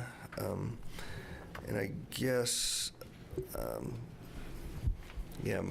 my question would be, is this, from attending this in the past, this all will take place in one area, I believe. Is that correct? I guess. Without the staff that reviewed it or the event organizer present, I don't know how to answer that question. If we'd seen this coming, I would have tried to be better prepared. I can try to do some, if you want to postpone this and act on the other items, we can see if we can cobble something together in response before the end of the meeting. Let's see. And I don't know if that affects any of their publications. I know we do not meet on the 4th. Right. So I guess I'm looking to legal counsel. We could postpone this to September 11th. Would that take a motion, or how would we do that? A more immediate suggestion might be just table this to take up later in today's meeting. Okay. Let me see while the meeting's going on if we can staff this through. Okay. And we can then come back, see if we have any more details for you. Okay. Mayor, I move that we table item 6.2 until after item 6.4. Okay. Second. We have a motion and a second to postpone ordinance 23-11171 until Let me, after. if I could Okay. amend that, give staff more time, because these others can probably go fast, until after citizens forum. After citizens forum? Yeah. Okay. Second. You amend your second? Okay. Mayor, if I may, Yeah. just quickly semantics, the motion was table. I think you referred to postpone. Oh, did I say postpone? Table. I'm Minor sorry. point, but table would be the more I'm sorry. correct, since we're considering it again To later in table, the meeting. Yep, to table this item 23-11171 till after open forum. Okay. All those in favor? Aye. Opposed? Okay, we will set that aside for a little bit later. Okay, that will lead us to item 6.3.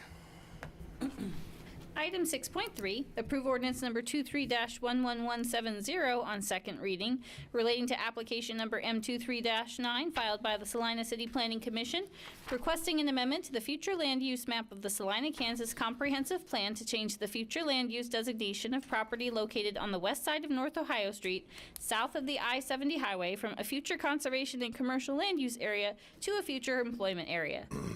Okay, again, due to a conflict of interest, I am going to recuse myself and turn this item over to Vice Mayor Longmine.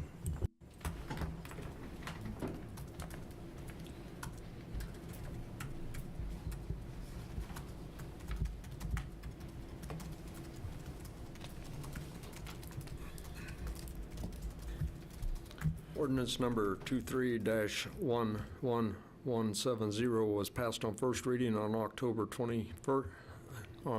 21st, 2023. Since that time, the City Commission has initiated the expansion of the boundaries of the North Ohio Gateway Overlay District to include the future site of Beck's Hybrid Seeds. Approval of the land use map amendment will not directly impact the zoning regulations. And is there any discussion by commissioners? None? I take it we've received no input since. And we have received no input. Yeah. Any public comment? Bring it back for action. Mayor, I move we approve ordinance number 2311170 on second reading. Second? We have a motion and a second to approve ordinance number 23-11170 on second reading. All those in favor, say aye. Aye. We need a roll call. Roll call first. We have a roll call? Yeah. Commissioner Davis? Aye. Commissioner Lankowitz? Aye. Commissioner Longbine? Aye. Commissioner Ryan? Aye. And Mayor Hoppick, who's recused himself. Motion passes 4-0. Welcome back, Mayor Hoppick back.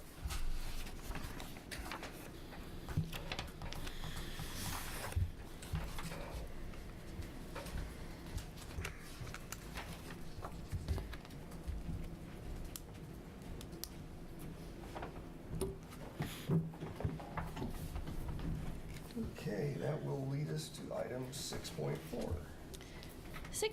Item 6.4, Bill Burke fencing and ball field improvements.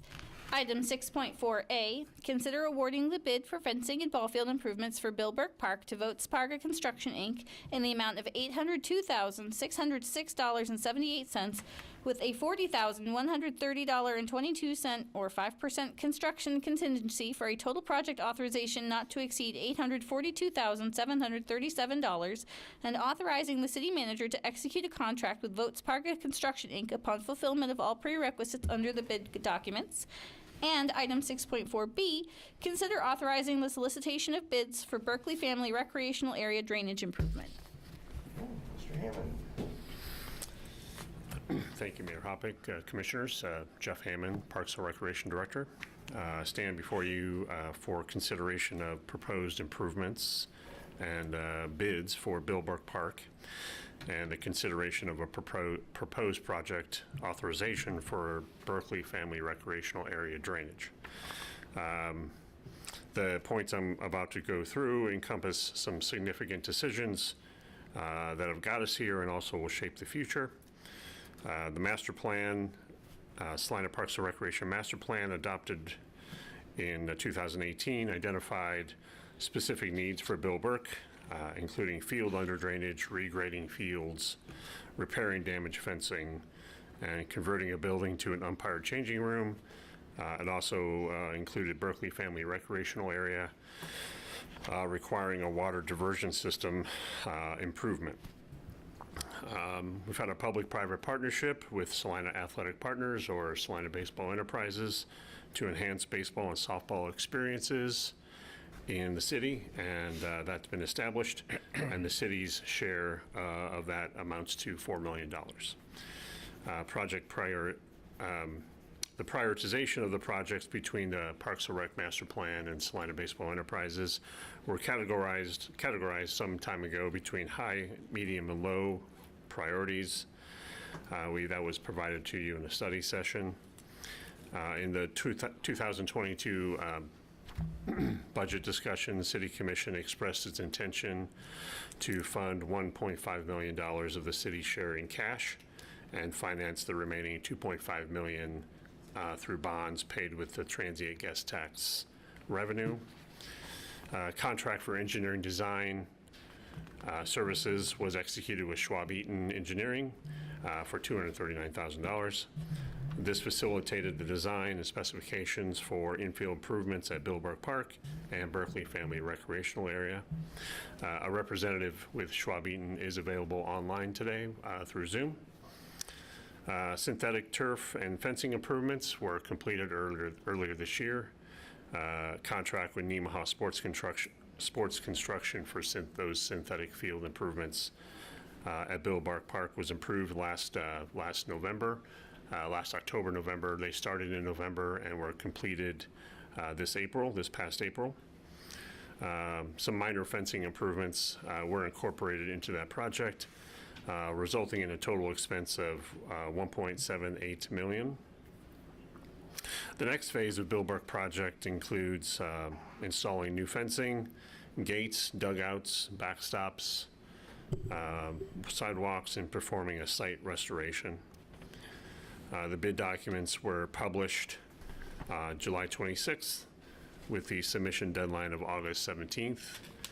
Substantial completion for the proposed project is targeted for March 1st of 2024 with a final completion of March 31st, 2024. And there's a liquidated damages of $500 per day in the proposed contract, or it was in the bid documents. For your financial consideration of award for the bid for fencing and ballfield improvements for Bill Burke Park to Votes Parga Construction, their bid amount was $802,606.78. And we proposed to set aside a 5% contingency of $40,130.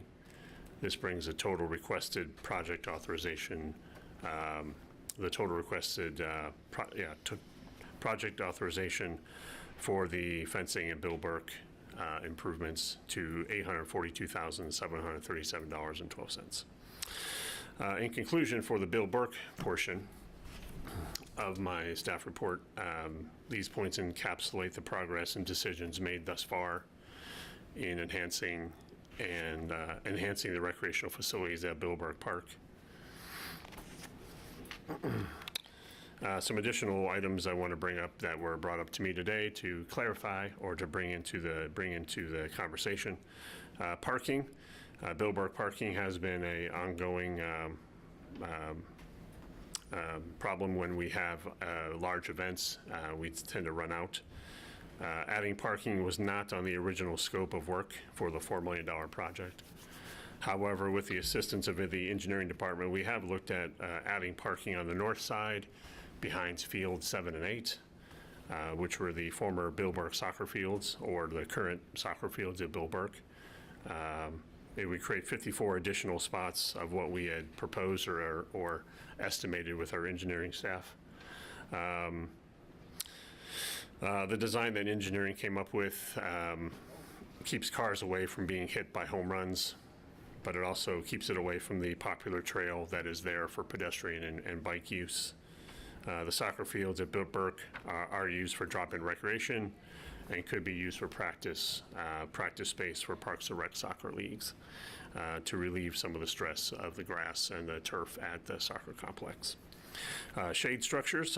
Shade structures were not part of the bid, but we did find a really good price for shade structures. 3 additional shade structures on fields 1, 2, and 8. I would indicate that as a need to put those shade structures there because we don't have current shades there for the bleacher area. Staff intends on moving forward with purchasing 3 additional shade structures that match the existing shade structures at Burke. That would be at a cost of $21,000 for those 3 shade structures. Securing fields. As the community is aware, Bill Burke Park is a publicly available sports complex where drop-in use is common. Staff's intent would be to rotate public field availability by making certain fields available for public use, rotate these fields to distribute play among all 8 fields, so the turf in fields would show even wear from that public use. That would incorporate some type of signage solution or communication solution to make sure the public is aware what fields are available for public play, and that would change monthly or quarterly. There is options to look at for magnetic locks with keypad entries. We use that same solution for tennis, for the tennis gates. About $5,000 per gate is the estimated price for that. That does not include the electric to bring that service to that dugout. Bleachers, the current bleachers are in fair to good condition at Burke. The addition of more bleachers or replacing bleachers at this time would be more of a want than a need. Our second item for consideration tonight is the, for this agenda item, is the project authorization to solicit bids for drainage and swale improvements at Berkley Family Recreational Area. The drainage issue has been a concern due to its impact on field maintenance, game cancellations, and the overall site usability.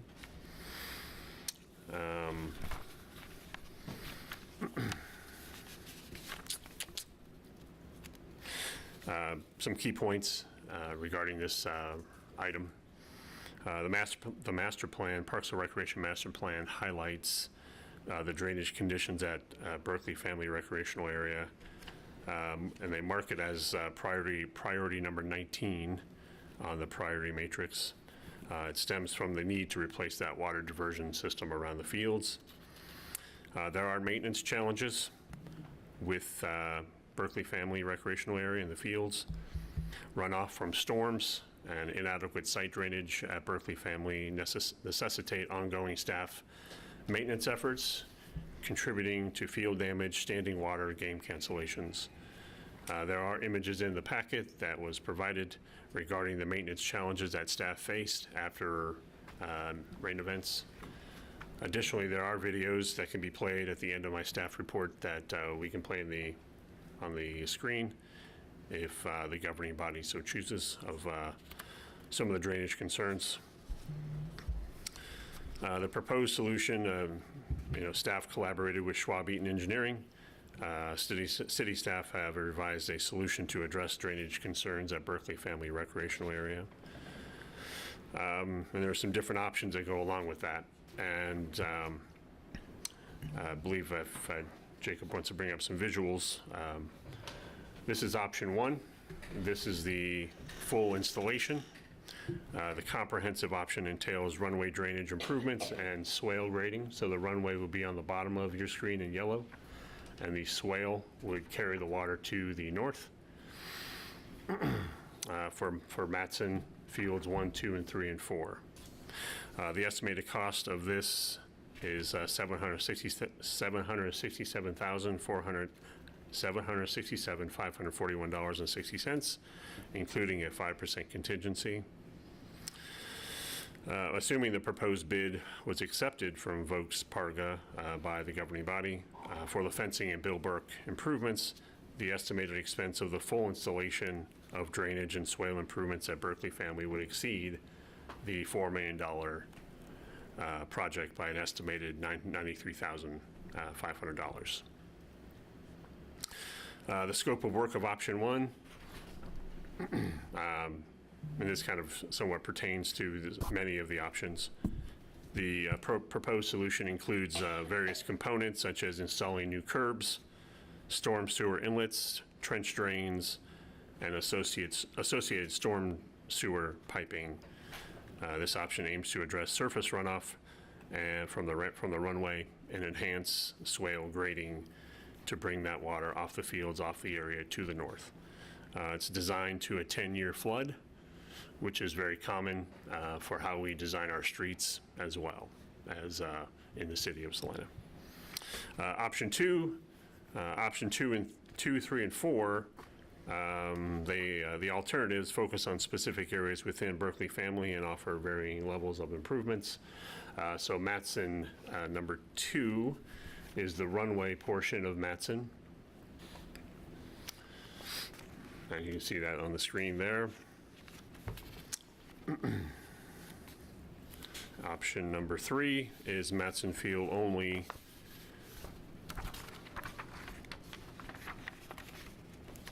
For the runway and the swale as well. Option number 4 is Matson at Fields 1 and 2. These options for options 2, 3, and 4 range from $142,000 to $480,000 with contingencies factored in.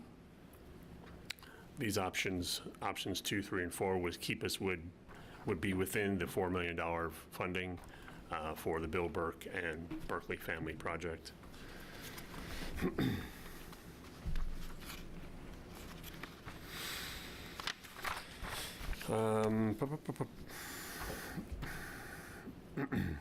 Staff has identified the following options related to Bill Burke Park fencing and ball field improvements for the City Commission's consideration. Approve a motion awarding, and this is for the Bill Burke Park. Approve a motion awarding the bid for fencing and ball field improvements for Bill Burke Park to Vokes Parga Construction and authorizing the city manager to execute a contract. Number 2, approve a motion awarding the bid for fencing and ball field improvements for Bill Burke Park to Vokes Parga Construction and authorize the city manager to execute a contract with amendments as the city commission deems appropriate. Number 3, postpone consideration of this awarding the bid. 4, do not award fencing and ball field improvements for Bill Burke Park. Staff recommends option number 1 for the Bill Burke fencing and ball field improvements. Additionally, staff has identified the following options relating to the authorizing the solicitation of bids for drainage improvements for Berkley Family recreational area for the City Commission's consideration. Authorize the solicitation of bids for a Berkley Family recreational area drainage project based on one of the 4 options provided. Authorize the solicitation of bids for Berkley Family with amendments as the City Commission deems appropriate. 3, postpone consideration of the solicitation of bids for Berkley Family. And 4, option 4, do not authorize the solicitation of bids for a Berkley Family recreational area. And I will, one quick thing, I wanted to give a quick summary before I hand it back to you, is primary field usage for Matson, Berkley Family 1 and 2 and 3 and 4. Matson Field is primarily a rental facility. We do not, Salina Parks and Recreation does not program on that field. Rentals, mainly high schools, summer use groups, Kansas Wesleyan, different high schools, different schools use that field. Berkley Family 1 and 2, fields 1 and 2 at Berkley Family recreational area. Many team practices for Salina Parks and Recreation, adult softball, adult kickball, occasionally youth league games, youth tournament games, and 3 and 4. 3 and 4 is ideal for men's softball, being that it's 300 feet to the outfield. Restrooms are also located in between 3 and 4, whereas fields 1 and 2 has a playground there. And the primary users of that are, of 3 and 4, are the 13-14U baseball league tournament games and softball games and kickball for Parks and Recreation. With that, I will be available for any questions that the commission might have. Also, I also have the video, if you wish to watch the video of Berkley Family recreational area, or just certainly be available to answer your questions. Want to see the video first? Yeah, go ahead and we'll look at it. May bring up a couple more questions even, so. Okay.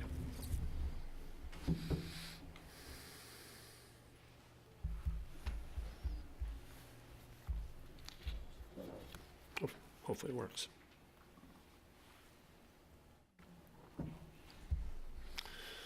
This is from this summer.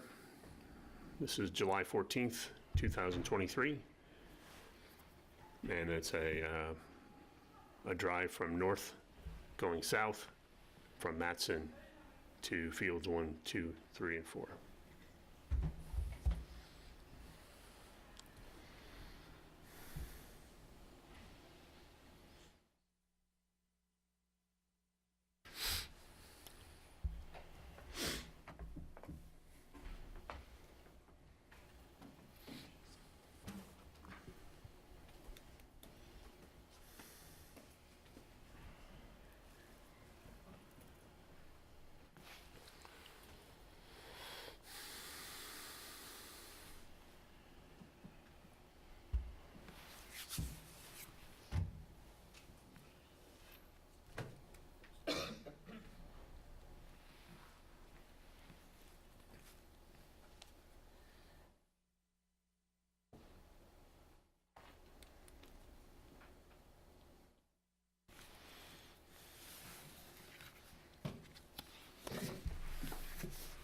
runway was designed to drain the water off of the runway, so it runs east and west It from the was, center. yeah, it was crowned in the middle. From the crown in the middle. Yeah.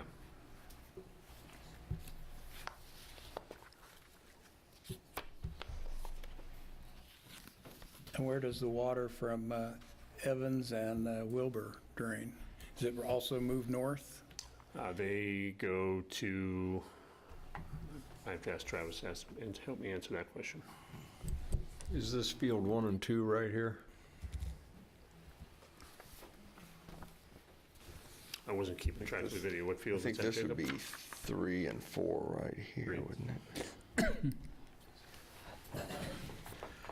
Commissioners, you're getting ready to, or just passing Field 2. So this is the warning track of Field 2 right there. There was a sign. And to answer your question, as far as Dean Evans with the project, pretty much that water is taken care of, but anything Wilbur on north, all flows, you're seeing all the water going from south to north. So it all that water ends up going through all these fields down the Matson to a holding pond down there to the north. Correct me if I'm wrong, but there is a swale that tries to catch it and send some of it behind the back outfields, correct? I don't know the field numbers, but there's a swale that tries to catch it about midway. Yeah, just a little bit on that. Wilbur has an inlet right outside the left field fence. You'll see right by the oil well.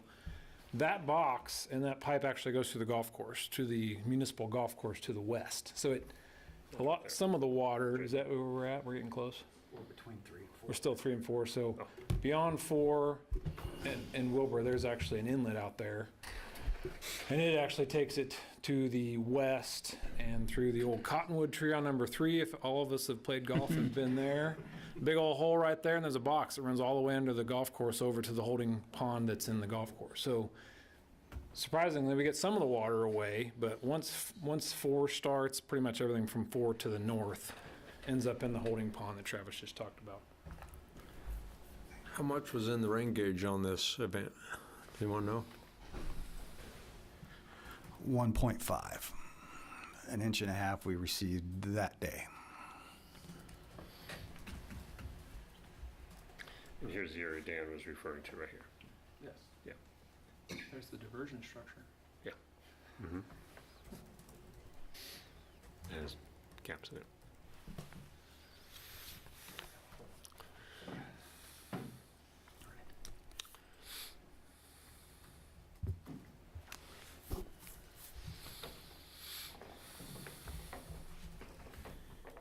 And last is Wilbur Field. And I think the video ends right after this. And this will be addressed with Salina Baseball Enterprises work.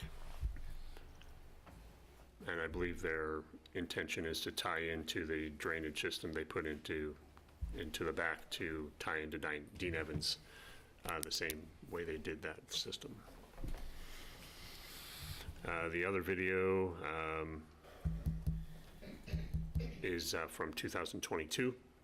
It is a video of the swale area in right field of Matson Field.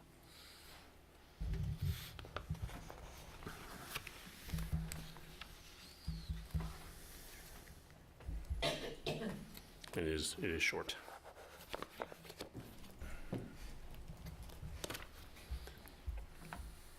And that's a swale that's bringing that water from the runway, from the field to the north to the retention pond. So this being in 2022, I don't know the rain gauge, how much water that was on that day, that given day. Thank you. Can you go back to the color-coded map, please? So you can see the swales around the backside, and then kind of how between 2 and 3 it tries to catch some of that water and direct it around the backside of 2, 1, and then Matson. So is this the current plan, or is this the new plan of how they plan on diverting the water? This is the proposed Proposed plan, that okay. would be what we would go forth if you were to Right, okay. Right, but rise a solicitation of bids. I guess my point is, this plan is building on the swales that currently exist that are trying to capture and take it around the backside of some of those outfields.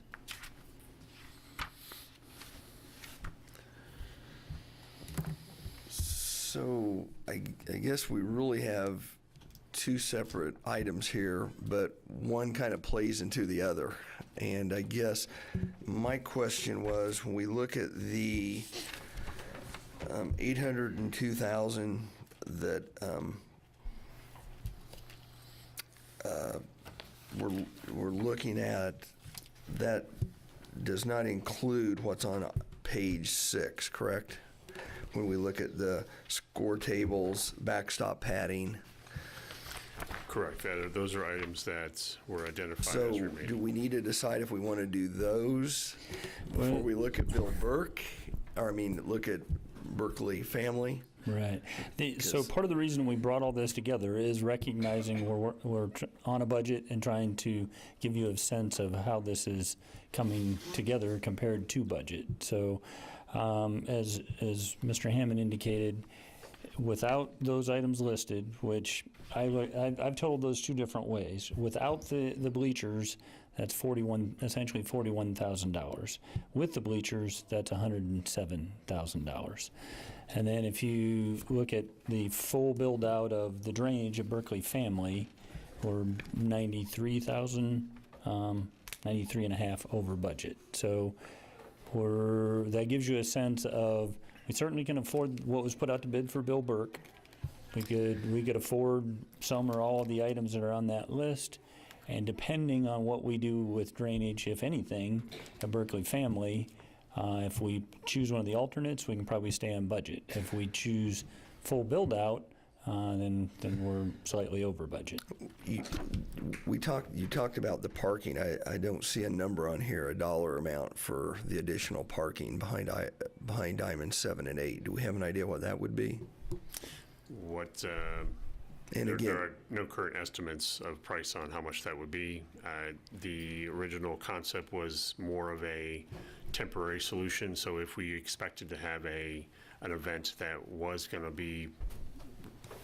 bring a lot of attendance or bring a lot of cars to Berkley Family recreational area, Bill Burke, we could implement that stake off a area, paint lines, make an established exit and entrance, and allow for an overflow concept. That was what my original intention of those 54 spaces with engineering. So there's no estimated costs. So you were just going to park on the grass as it is? If we had a need to do so, because we anticipated that there being an event that caused every spot to be used at Bill Burke, we were going to use the grass area as an overflow parking area, yes. And I personally kind of viewed that as a pilot of whether human nature, human tendencies would be to do that. We get a lot of feedback about the parking That's the biggest and complaint you get configuration. from Bill Burke is parking. Right, but we also historically have confirmed there are parking spaces in that paved parking lot when we're receiving complaints. I just don't know whether human nature is going to be to drive the full extent of the parking lot. So we thought we could test that by opening up the grass first. See, I have a feeling that it would be used more if it was towards Diamonds 1 and 2, that open area, even though it'd be further. And the reason I say that is, depending on games, everything backs up towards Field 8, and if you're on Diamond 1 and 2, you still have to park down at Field 8 and make the trek clear to 1 and 2. So that's... Yeah, we're kind of brainstorming at this point, but that's one of two, in my opinion, in my estimation, it's one of two configurations. You drive all the way to the north, and then you work your way all the way back to the south, and we're going to have to control vehicle traffic on the trail. We're going to have to clearly delineate that. Or you try to find some way to punch through between the existing ball fields, and now you've got vehicle traffic in pretty tight proximity to some of those improvements. Yeah. And not to say that it can't be done, but at that point, I think we're on to a whole nother project and a whole nother budget. And again, I would like to try it on grass if we need to, and I still think something would be acceptable if it was just gravel at some point too to park back there. So, yeah, I think we could incrementally work our way forward towards parking, and we certainly can talk this through in more detail. But our past experience has been there hasn't been a lot of receptivity to using that parking that's too far away. So before we make a big investment, I'd like to try to find some way to verify that it is effective. Well, I think when people know there's parking there, compared to other facilities, I mean, that would be a short walk at Kauffman Stadium. You just take advantage of what's there. At some point, you park. Out-of-towners will be pretty lost, though. yeah, only for one. After they see it's there, I think they'll catch on. But even on weeknights, I think some of that additional parking would be beneficial. It's conversation that is worth having. The scope that was put together for the $4 million budget didn't include parking. We can either rework the scope, which now we're getting kind of to the tail end of the budget, but it would either need to be you change some of the Bill Burke elements that were just put out to bid, or you change the Berkley Family drainage approach, and I don't know how much to suggest you carve out, or we complete this scope and identify parking as a future scope. Yeah, rather than have two facilities partially complete, I'd like to get Bill Burke done. Complete. I mean, that's a short list. It's on page 6 of the blue sheet. As far as the bleachers, I mean, bleachers, toss a coin, but he brought up the magnetic locks. I guess my question is, how are we securing those fields? I do believe they should be secured, and I think you take reservations. I think there needs to be some. I would rather see some of that money go towards that than towards bleachers, probably at this point. Could I ask for a clarification? If we would accept option 1D, as the staff recommends, does that leave project funds of $193,000 roughly, and there's about $100,000 in the remaining items, so I'm seeing about $90,000 left over, which could go to parking at could go Bill Burke, towards or finishing Bill Burke. contingency. And then there's another part of that question.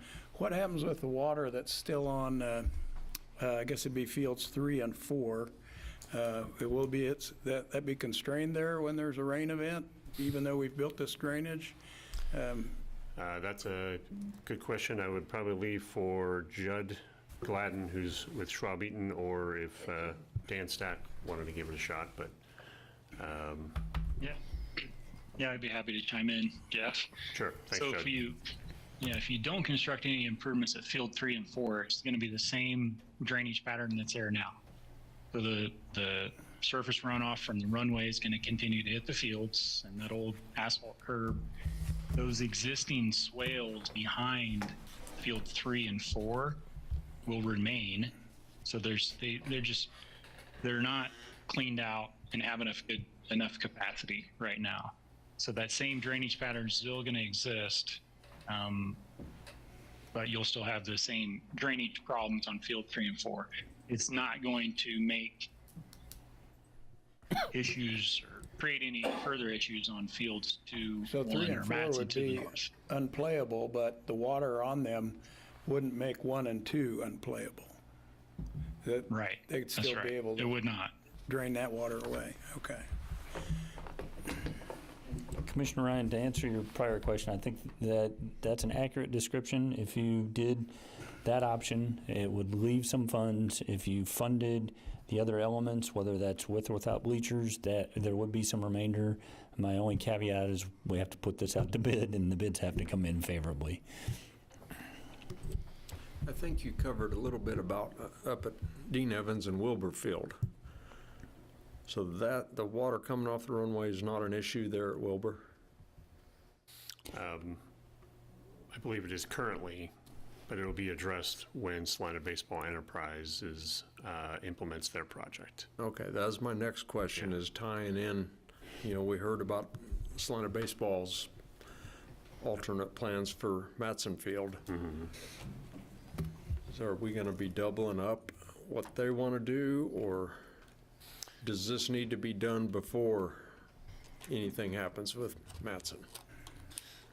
My understanding of their project is it's, unless their funding exceeds what they need for Wilbur, their focuses of improvements are on Wilbur. Right. Totally. Yeah.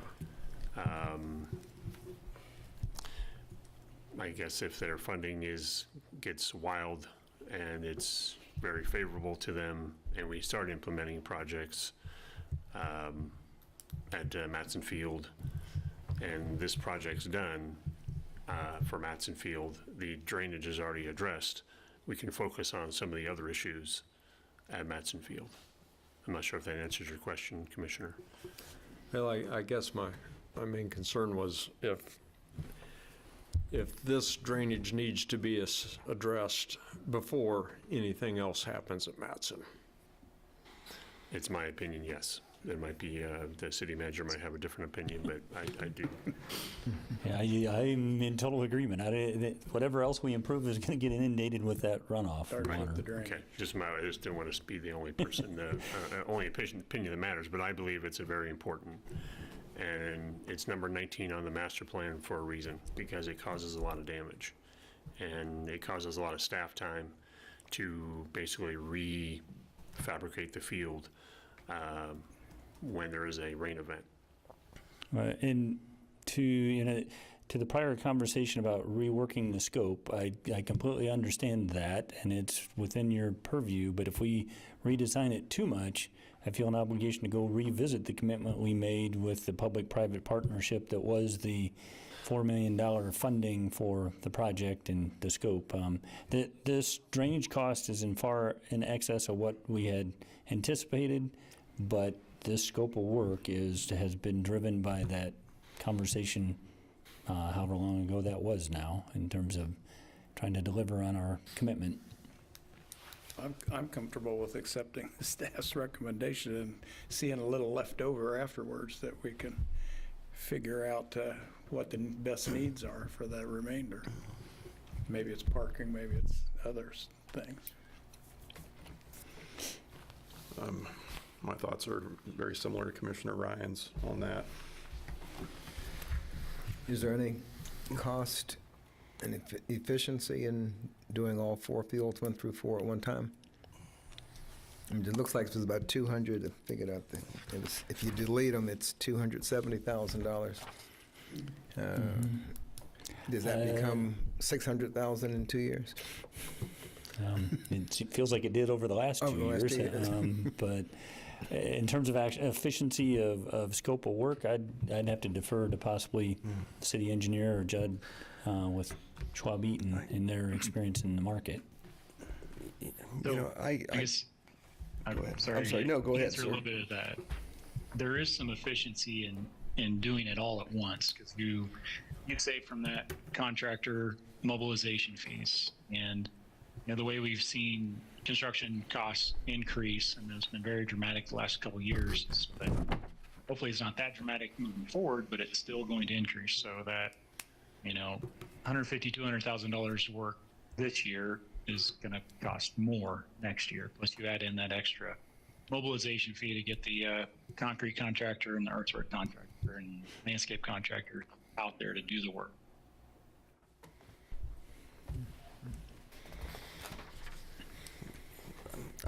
I agree with Commissioner Davis and the fact that I think we need to finalize Bill Burke and make sure we do it properly. We have 5 shade structures out there instead of 8. which if you're out there, I'm not sure why we did 5 and not 8, you know, and it's needed. The score tables were there when I played softball out there in 1980, so that's, you know, we haven't spent any money on those facilities. I really think that we need to address Bill Burke, get it done, and maybe look at the magnetic locks instead of the bleachers, and come up with a number there to see what we have left for Berkley Family. Because my concern about Berkley Family is if we don't do fields 3 and 4, you stated that Matson Field's just a rental field, so that's not used by the public as far as for rec programs. Not for rec programming, no, Yeah. it's rental, primarily Yeah, rentals. primarily, and 1, 2, 3, and 4 are used for parks and rec programming. So to leave 2 of those 4 fields out, to me, wouldn't be a good idea. I think those fields get used considerably more than Matson. Would that be a? I believe that would be true. That would be a correct That would be a correct assumption. statement. Yeah, that would be a correct assumption. Again, I'd like to see the money spent on Bill Burke because we're paying for a substantial amount of this out of transient guest tax. This is the facility that will generate transient guest tax through tournaments. I mean, it's you know, again, Bill Burke's a quality of life. It brings nice facilities for, you know, for our youth programs, but it also generates considerable amount of traffic for tournaments. So to me, putting that money back into Bill Burke makes sense because that's where some of that money's coming from. So I don't know if it makes sense to come up with a total budget for Bill Burke and see what we have left over for Berkley and postpone that one until we know what that dollar amount is. So with respect to Bill Burke, coming up with the total budget, does that include parking, or is it, because if it's just the items identified remaining for consideration on page 6, that totals $107,038. Yeah, and I would take out the bleachers, I guess, if that's not a requirement, and look at the magnetic locks or whatever to secure those diamonds, so that, and again, we have turf. We don't leave the field house open 24 hours a day. You know, we have a concern about sunflower seeds and bubble gum, you know, so when we have people using those diamonds, you know, there needs to be an agreement with them and they understand the rules of using the diamond and so on and so forth. So I think that would be important. If we can do the parking somewhere back there just on the grass with some fencing, it would be minimal cost. I would like to try that with a little bit of signage that says overflow parking and see how it works. And then, you know, in a year or so, if this next summer and stuff, we see success, then we can discuss how we want to move forward on that, perhaps. I agree with that. The parking should be, you know, put into this. And you mentioned about the sunflower seeds. I think we need to add permanent signage about the rules and the cleats and. The other advantage of delaying putting permanent parking is you got a large grass field that when there's no tournament, folks just have free play space. I'd like to see a cost estimate on just doing gravel out there over the grass and, you know, maybe on down the road paving it. Well, grass has held up pretty good at the TPAC. Only time we'll run into problems if there's a rain event. Rains, people are right. trying to park back there. We might have the tow truck might make a little bit of money. They may become a sponsor out there. We may have a field with their name on it or something. There's a lot of big events happening everywhere that's where you park is in open grass. So that's just my thoughts. So I like the idea of kind of separating these issues and seeing what we got left. And the other thing is, I think, you know, Salina Baseball Enterprises is fundraising, so we'll see if they get Wilbur Field funded, and again, if they had dollars left over, they look to deal with Matson Field, which again, if they turf that, that takes care of a little bit of the drainage problem on the infield. I still think we have drainage problems on the outfield area, so I don't know. I'd just like to see us get Bill Burke done and then for that So, price tag. I'm trying to figure out whether we've deviated far enough from the original scope that we need to consult the park board and baseball enterprises. And How have we deviated? Well, I know we're adding elements and we're removing drainage. And to We're be honest, not removing drainage, we're just delaying it until we find out what we have available, to me. So are we then, if we run short, are we? Well, we're not gonna run, I mean, based on your numbers, we're gonna have dollars left over. We may just not have enough to do all 5 fields. Okay. Okay. And two of the options were just to do some of the fields anyway. So that wouldn't have met, I guess. So if we went with anything besides option 1, were we going against the right. The program? I don't know. If so, I'm not sure why option B, C, and D were offered to us. Okay. So would we like to postpone this, the Berkley aspect of it?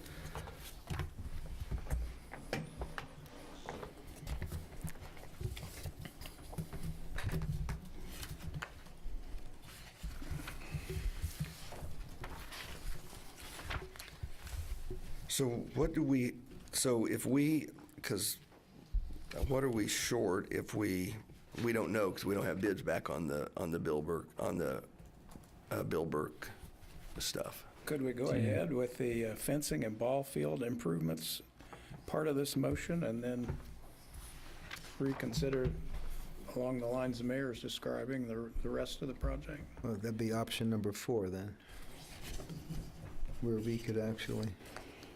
You really have 2 action items. One is it related to what has been put out to bid for Bill Burke.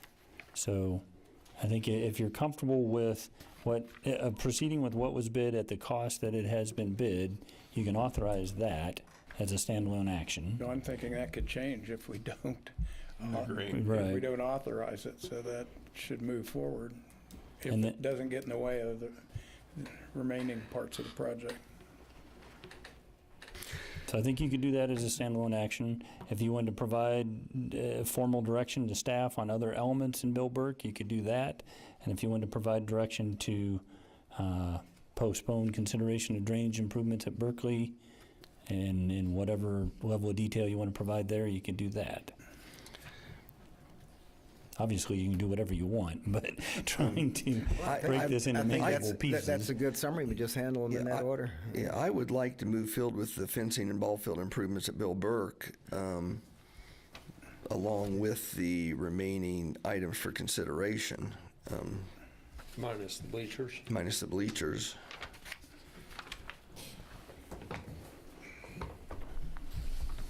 You know, when you bring up the revenue generating portion of that or facet of that particular location, it does make more sense to me to kind of put the finishing touches on it. I would be good with that.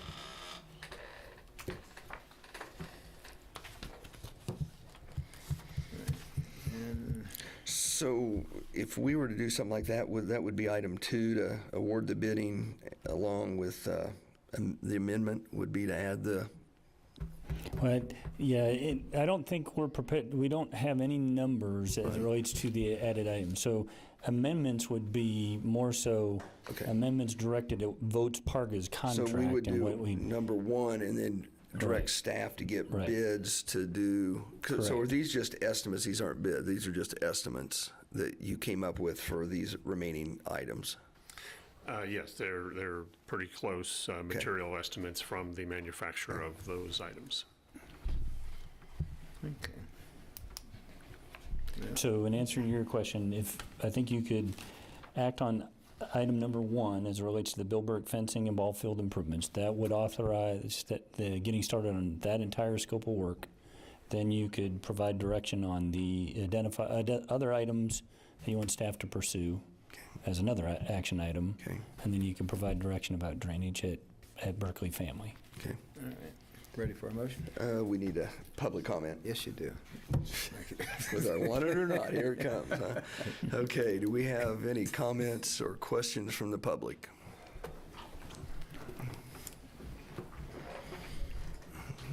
Norman Mantle, Salina. Boy, it's getting expensive to play sports.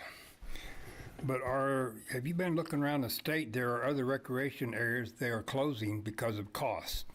The state fair is considering closing the racetrack down there. Topeka is closing Heartland Park because of costs. My next question is, what is the capacity of that holding pond? An acre foot of water is 325,000 gallons. So are you going to be able to reuse that water once you put it in the holding pond? You need to look at that. You're diverting water. You need to talk to the Department of Water Resources Board. So it's getting expensive to play sports.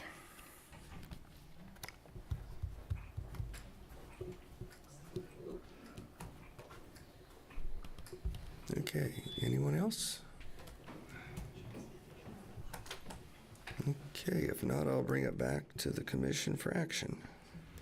Mayor, I move approval of awarding the bid for fencing and ball field improvements for Bill Burke Park to Votes Parga Construction in the amount of $802,606.78 with a $40,130.22 construction contingency for a total project authorization not to exceed $842,737.12, and authorizing the city manager to execute a contract with Votes Parga Construction upon fulfillment of all prerequisites under the bid documents.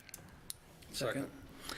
We have a motion and a second to award the bid for fencing and ball field improvements for Bill Burke Park to Votes Parga Construction, the amount of $802,606.78, with a 5% construction contingency for a total project authorization not to exceed $842,737.12, and authorize the city manager to execute a contract with Votes Parga Construction upon fulfillment of all prerequisites under the bid documents.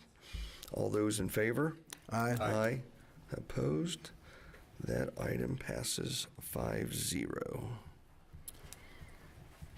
Mayor, would it, I guess, look to staff as well, would it make any sense for us to also authorize the identified remaining items, maybe without the bleachers at this point, so that they can be, I'm thinking when it comes to planting trees, you're probably going to want to plant them this fall, as slow as things move sometimes. If we don't authorize these items now, it might be spring before they're being acted on.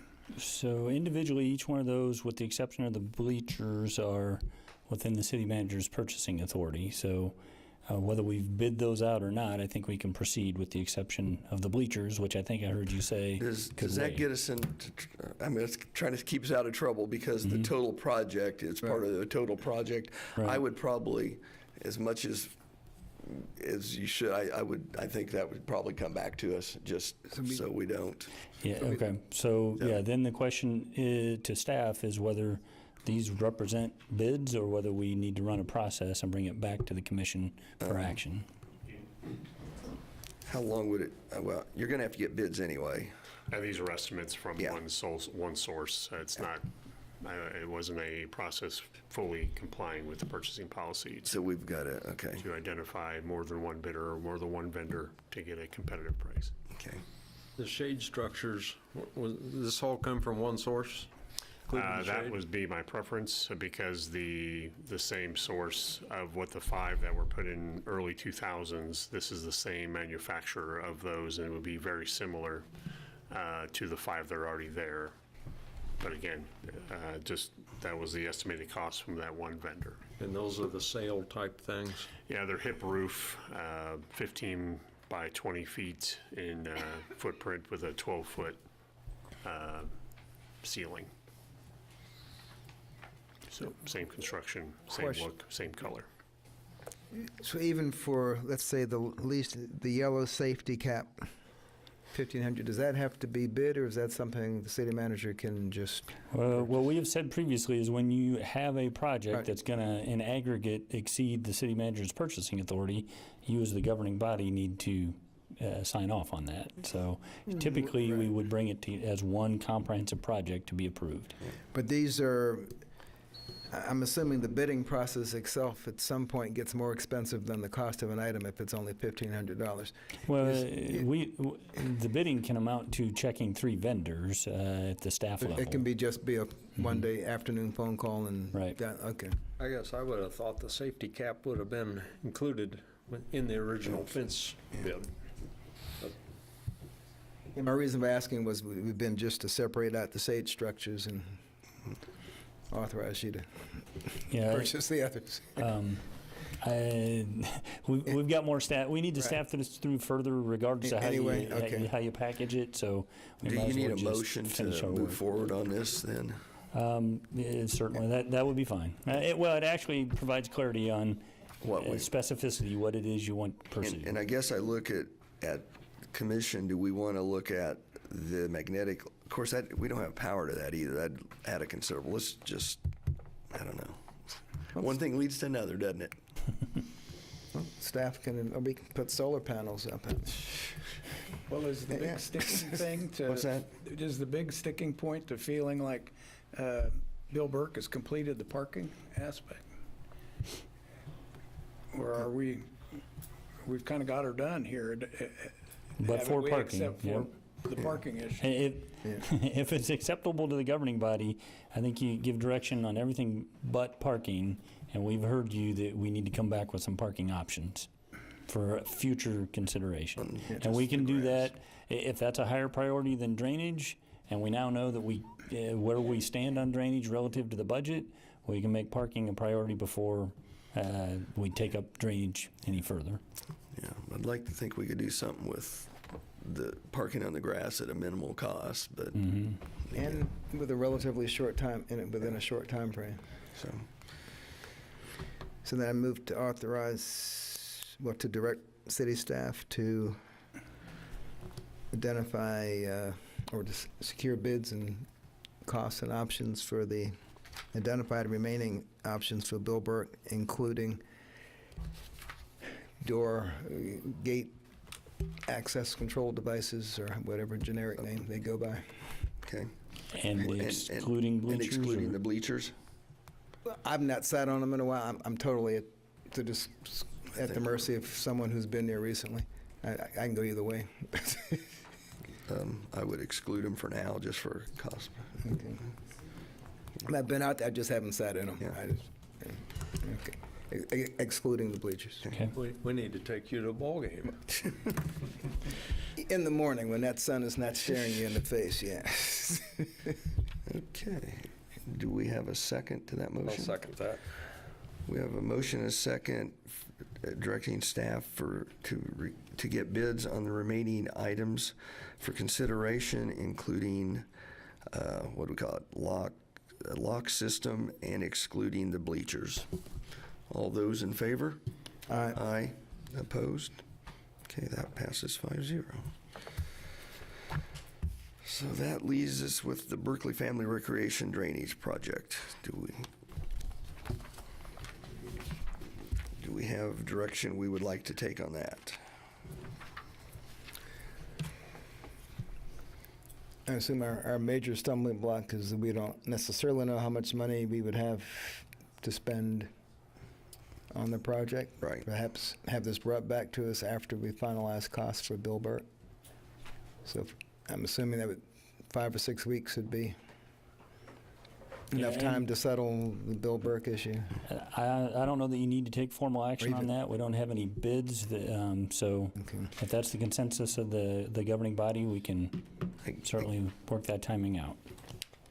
I guess we have an option down there to do not authorize. So since it's on there, I think I'd accept a motion to not authorize solicitation of bids at this time. I move we do not authorize the solicitation of bids for Berkley Family Recreation Area Drainage Project. Okay, do I have a second? Second. We have a motion and a second to not authorize the solicitation of bids for the Berkley Family Recreation Drainage Project. All those in favor? Aye. Opposed? That item passes 5-0. Just one related question, had nothing to do with the vote, but what's an estimate of the construction timeline on that? Is that something that can be done over a winter? Judd, do you want to take that one? There, got muted.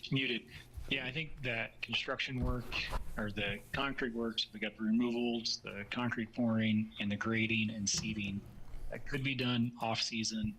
And of course, that seeding area is main, and it's outside of the sports fields, so you're not delayed by that. It would just be in the behind the fields and a little bit of the common areas. I mean, so it is something that could be completed over the winter in the off-season. Thank you. If it did run into the active season, would it interfere that much with scheduling, playing baseball? No, I mean, the biggest obstacle would be concrete removal and the pouring of the curbs and the new storm sewer.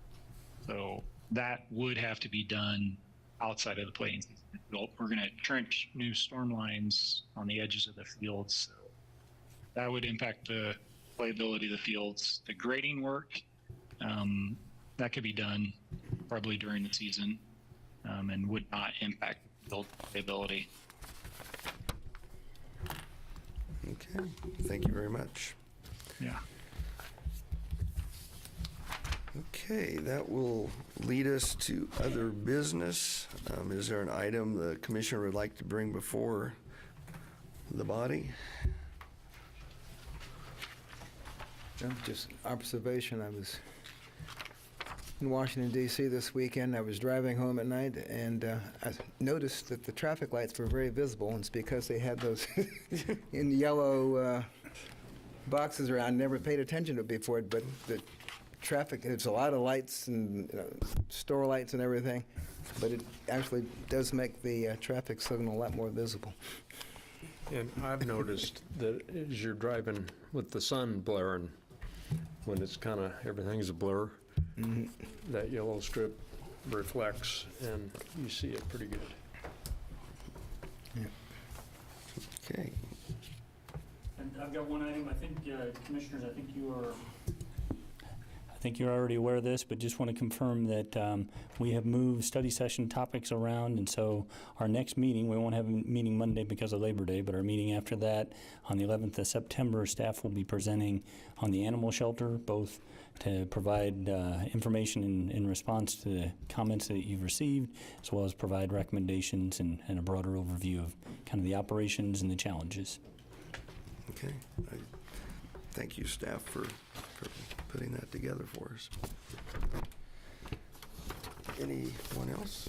Okay, before we move to citizens forum, we tabled item 6.2, so I will bring that back to the commission. Is that after citizens forum? I thought. Oh, did you say after citizens forum or after other? Now I did say I after. was out of the room trying to resolve the issue. I don't know. Did say After other, but yeah. Just to So, give them as much time as possible.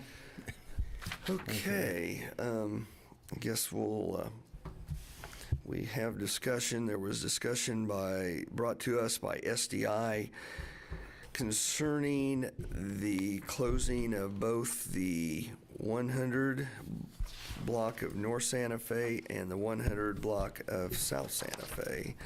And So I can give you a little bit of update of what I was able to do since the concern was raised.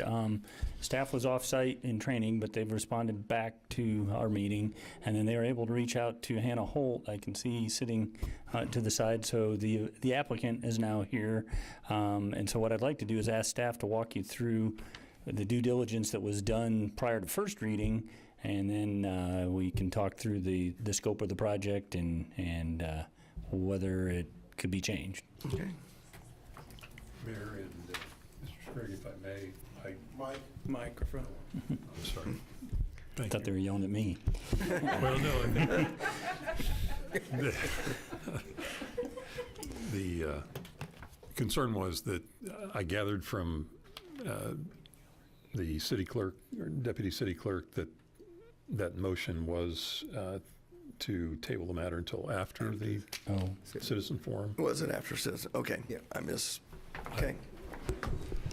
Heard some commentary, but some apprehension about interrupting, so I went ahead and interrupted you. So. I just put a note after other business. Okay.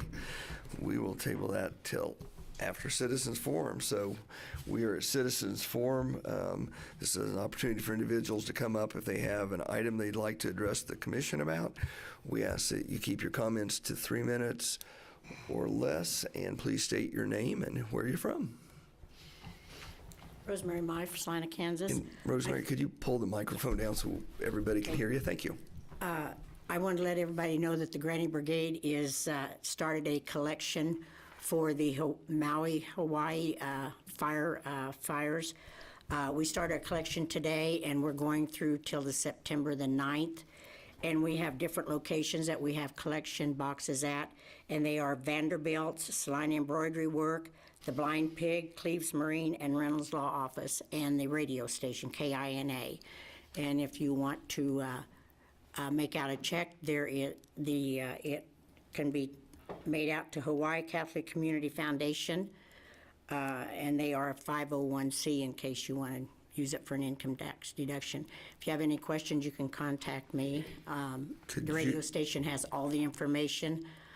If you need numbers or whatever, you can call the radio station. They'll give you all that information. Could you slowly go through the name of who the checks need to be made to? Vanderbilt's at 305 Enterprise Drive, Salina Embroidery Work at 254 South Santa Fe, the Blind Pig at 2501 Marketplace, Cleves Marine at 130 South Broadway Boulevard, and Reynolds Law Office at 301 North 9th, and the KINA station on South Ohio, and I don't have that address. Okay. And who do those checks get made payable to again? They made payable to the Hawaii Catholic Community Foundation, or you can use the abbreviation of HCCF. Community Foundation, that's the And part I missed. they can be in the collection box, or they can mail them to me, Rosemary Mai, 1113 Revere Drive, and we will get them to their, the Catholic Church was the only church that did not get burnt, and so I contacted the bishop here in Salina, and he helped us get these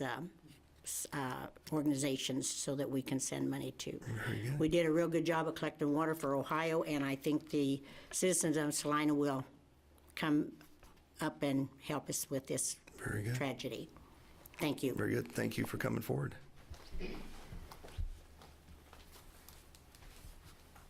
Deborah Corrales. Now that DNA testing is available to more accurately determine a dog's breed, owners of dogs determined to be a pit bull without verification through DNA testing may have claims of relief if their dog is harmed as a result of an inaccurate identification. For example, what if a purported pit bull is seized and killed by the city for failure to comply with the law of banning pit bulls, but the city fails to do DNA testing or even employ a veterinarian, AKC, or UKC judge to determine the dog's breed? Indeed, what training or certification do law enforcement officers or animal control wardens, or in some cases the experts they rely upon, have to prove that they are experts in breed identification? Section 1983 of the U.S. Code provides remedy for individuals who federal, constitutional, or statutory rights are violated by state actors.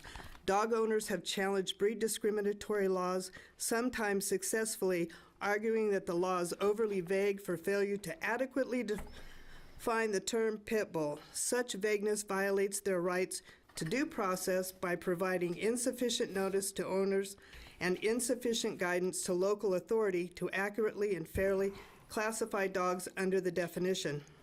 This in turn leads to arbitrary and discriminatory enforcement. With DNA testing available to more accurately classify the breed of dog, these owners may have another argument for arbitrary and discriminatory enforcement of the law if local authority fails to verify the dog's breed through DNA test.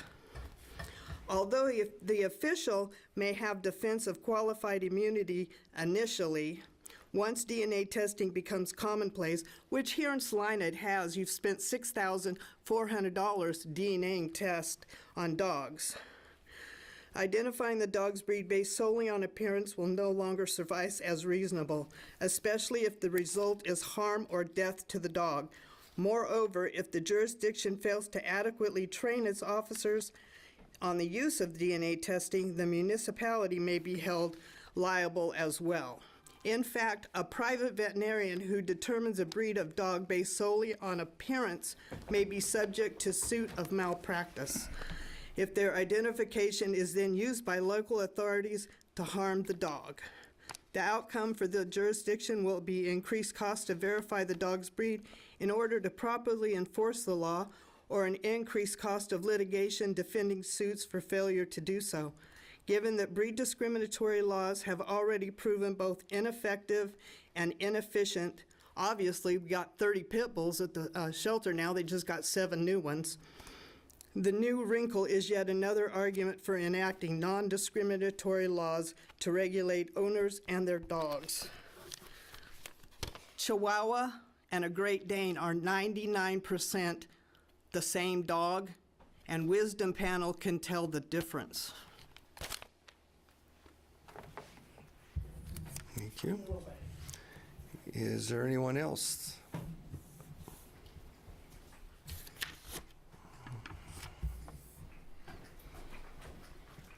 Norman Mantle, Salina.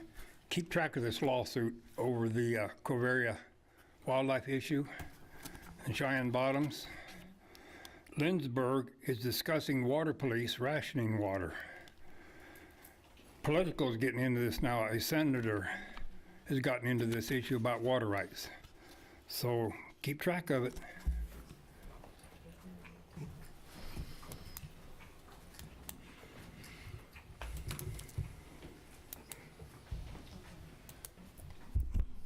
Mayor, Commissioners, Chad Farber, Salina.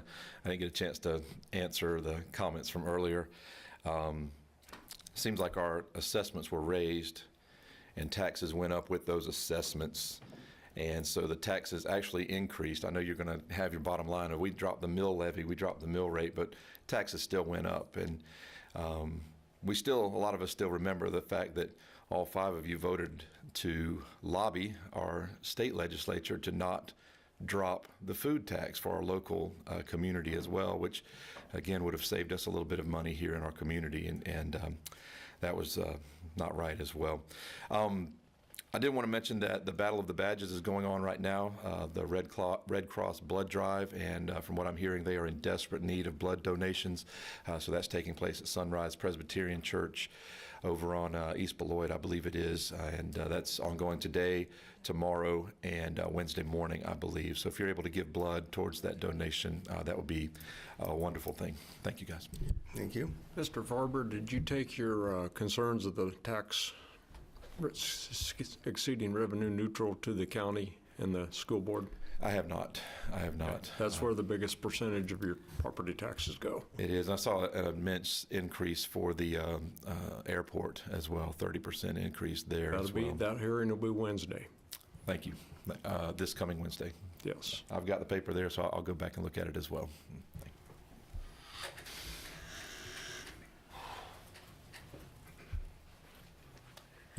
Linda Reynolds, I told you I'd come back. I'm very proud of you for having a study session on the animal shelter on the 11th. However, between now and then, I want you guys to do your homework on finding out what's going on at that animal shelter, including Mr. Wood, so that when you have your meeting, you can progress quickly and take care of the problem, not put it off for another discussion on another week. Okay? Thank you. Thank you.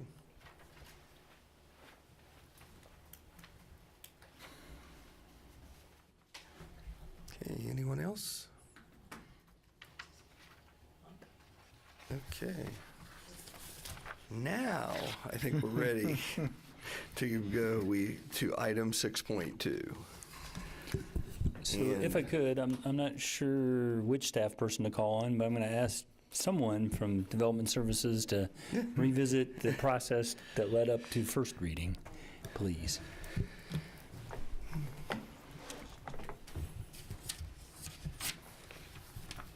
So I'll speak in the generalities first and then the specifics of this particular special event. But we have a special event review process. Many of our special events don't involve the serving or consumption of alcohol or the serving or consumption of alcohol on public property. But if that special event is taking place within the SDI area, then we have multiple staff that review special events, including police department, fire department, development services, some cases parks and recreation, street department, public works, and their comments or conditions or concerns are incorporated into the special event. And if it happens in downtown, then it's sent to SDI for comment. In this case, we're dealing with an alcohol event that's going to have consumption on public property. And in 2012, the City Commission adopted a resolution that provided guidelines and a process for how those would be reviewed and take place. And in that resolution, it says events proposed within the Salina Downtown Business Improvement District shall be referred to Salina Downtown, Inc. for an advisory recommendation, which may include suggested amendments or conditions. So in this particular case, we received a preliminary application from Hannah Holt, Meridian Media, and there were some gaps in that application, so there was a meeting between myself and Lauren Driscoll and Shandy Wicks where we met with Hannah for extended period of time to give her some assistance with completing the application and filling in some of the gaps. So that occurred, and the item in its revised form was referred to Salina Downtown, Inc., and along with a map of the area. And one of the feedback items that we got was that there was concern among downtown merchants about the proposed time frame for the event, which was 1 p.m. to 4 p.m. on a Saturday afternoon. So we provided that feedback to Hannah, and she agreed to change the event to 4 p.m. to 7 p.m. And so we have an email from Salina Downtown, Inc. stating that they appreciated that the organizers changed the time that Santa Fe is closed. They would like to discuss in the future their concerns about closing Santa Fe on a Saturday during business hours, but until then, Salina Downtown, Inc. approves of this event. So based on that, we move forward with the event. We got some additional feedback, both from myself and the Salina Police Department, looking at the original scope of the event, which extended from Walnut Street on the south to Elm Street on the north. And the police department and myself looking at that and recognizing that none of the drinking establishments in the 200 block north were participating or trying to extend their premises into the event area.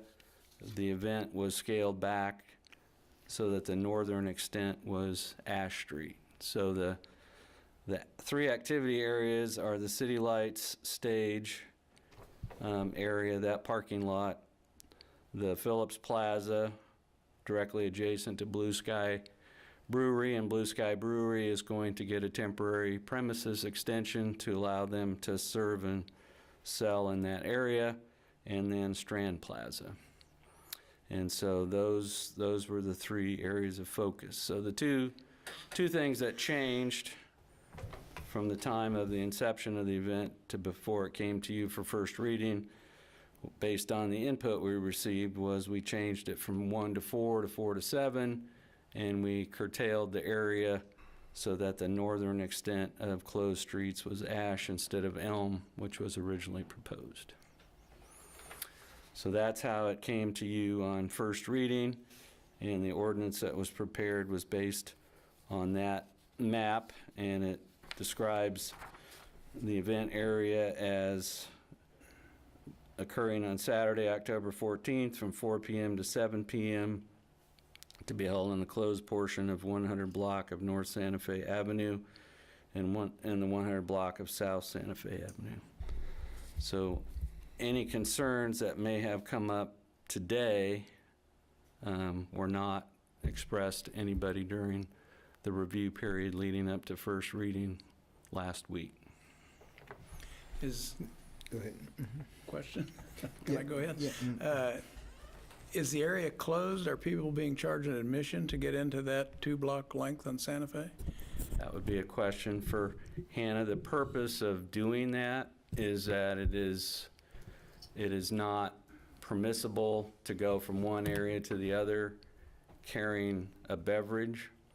And so the idea was that people could go from one venue, the area, say the City Lights parking lot, and carry a beverage or the leftovers of a beverage and go over to Phillips Plaza to sample what was available there, and that they could carry their beverage with them.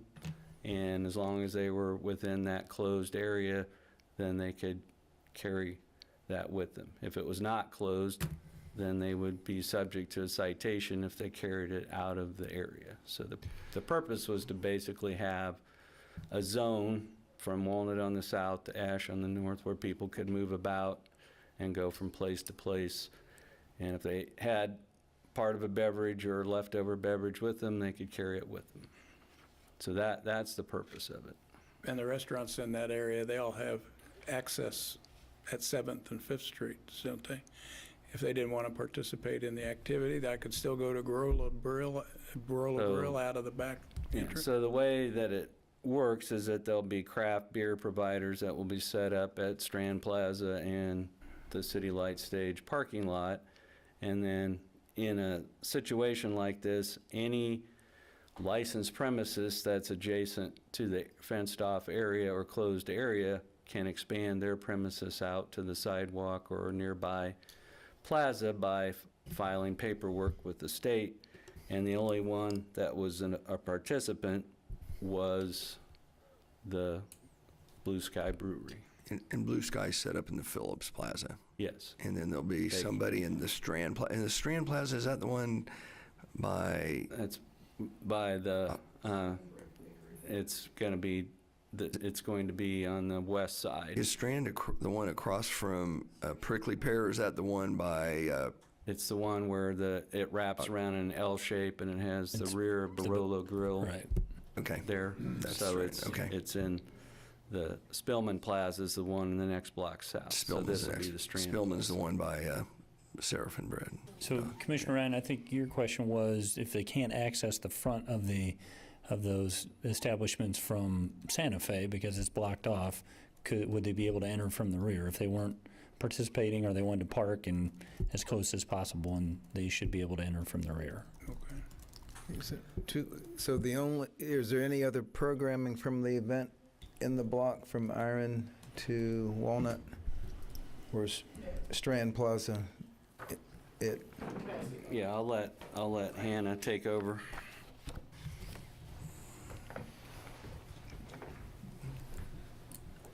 I am sorry, I want to clear up a little bit of confusion. So the programming itself is all going to be orchestrated by Meridian Media. The Blue Sky Brewery is not going to be operating that plaza. I do want to make sure that gets noted.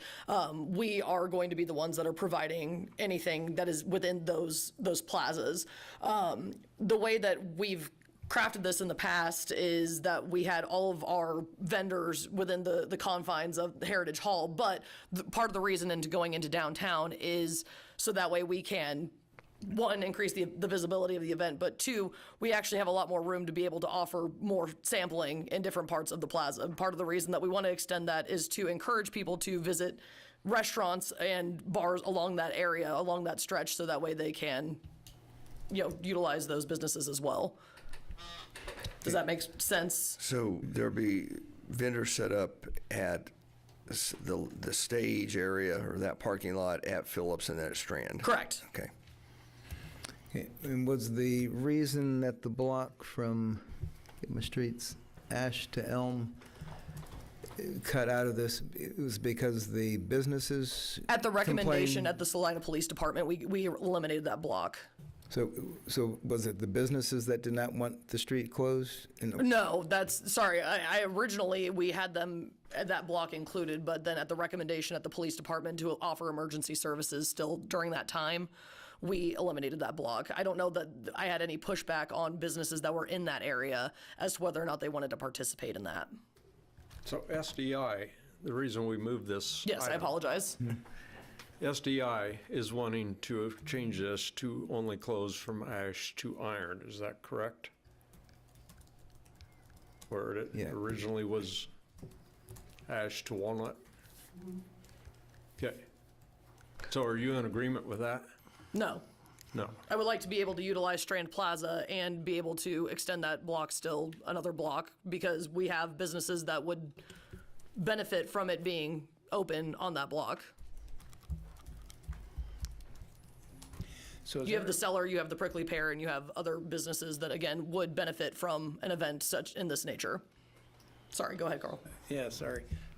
So if I am participating in this, I'm going to pay a fee at the gate to come into that area? Is Yes. that correct? So the way that this is going to operate is that the lines of demarcation are going to be around those areas that you're seeing circled in red there. Those will be the banded monitored areas that we will be controlling. The reason that we asked for the street to be closed down, though, was not necessarily so that way people can bring alcoholic beverages from one place to another. We use sample cups. I mean, as part of our permit in the past, at least, we've only been able to use those sample cups of, I think they're 3.5 ounces or 4 ounces, something of that nature. They're very small. This just turns into a lot safer of an event if those streets are closed down. And that's the reason that we wanted street closures to begin with in this process. And the only businesses that I can imagine would be affected maybe are the restaurants, and maybe only the Barolo Grill in that one block. And would I be able to access that Yes. from the west without having to buy a wristband? You sure can. Yeah. And to be clear, you can still get onto the street without a wristband. I mean, you'd have to park north or south of those, blockaded areas. Yeah. But the only places that you need admission to get into would be the areas that are marked there in red. I hope that makes sense. Yeah. Okay. So the barricades will be set up at 4th to 7, correct? Yes, sorry, I apologize. No, I thought you meant from okay. 4th to 7th Street, No, so I was 4 like, to that was 7. not part of the agreement. No, from 4 to 7, okay. So there are actually more than just 2 blocks that are closed. Looks like 2 blocks of iron are closed off as well. That is correct that was again a recommendation of the Salina Police Department. So that's along City Lights Stage and the Stiefel on the other. Correct. From 5th to 7th. I think that's right. Is that right? Yeah. I'd like to hear from Ms. Bishop, who's complaining specifically.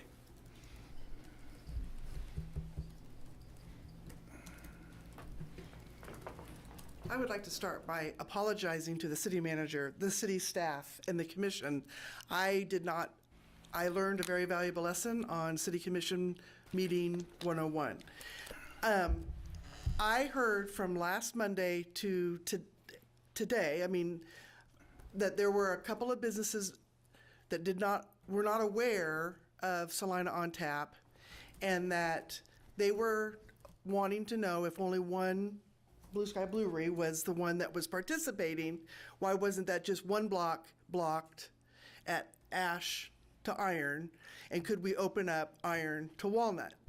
So that's why I brought it before you. I know now not to do it that way. So again, I apologize, but in my position, I wanted to speak up for the businesses that had come to me asking, could they look at that differently? But as I said, I know better. As a little bit of clarification, we've inserted SDI in the process to speak as SDI as an organization, and that does put you in the position of having to discern conflicting input.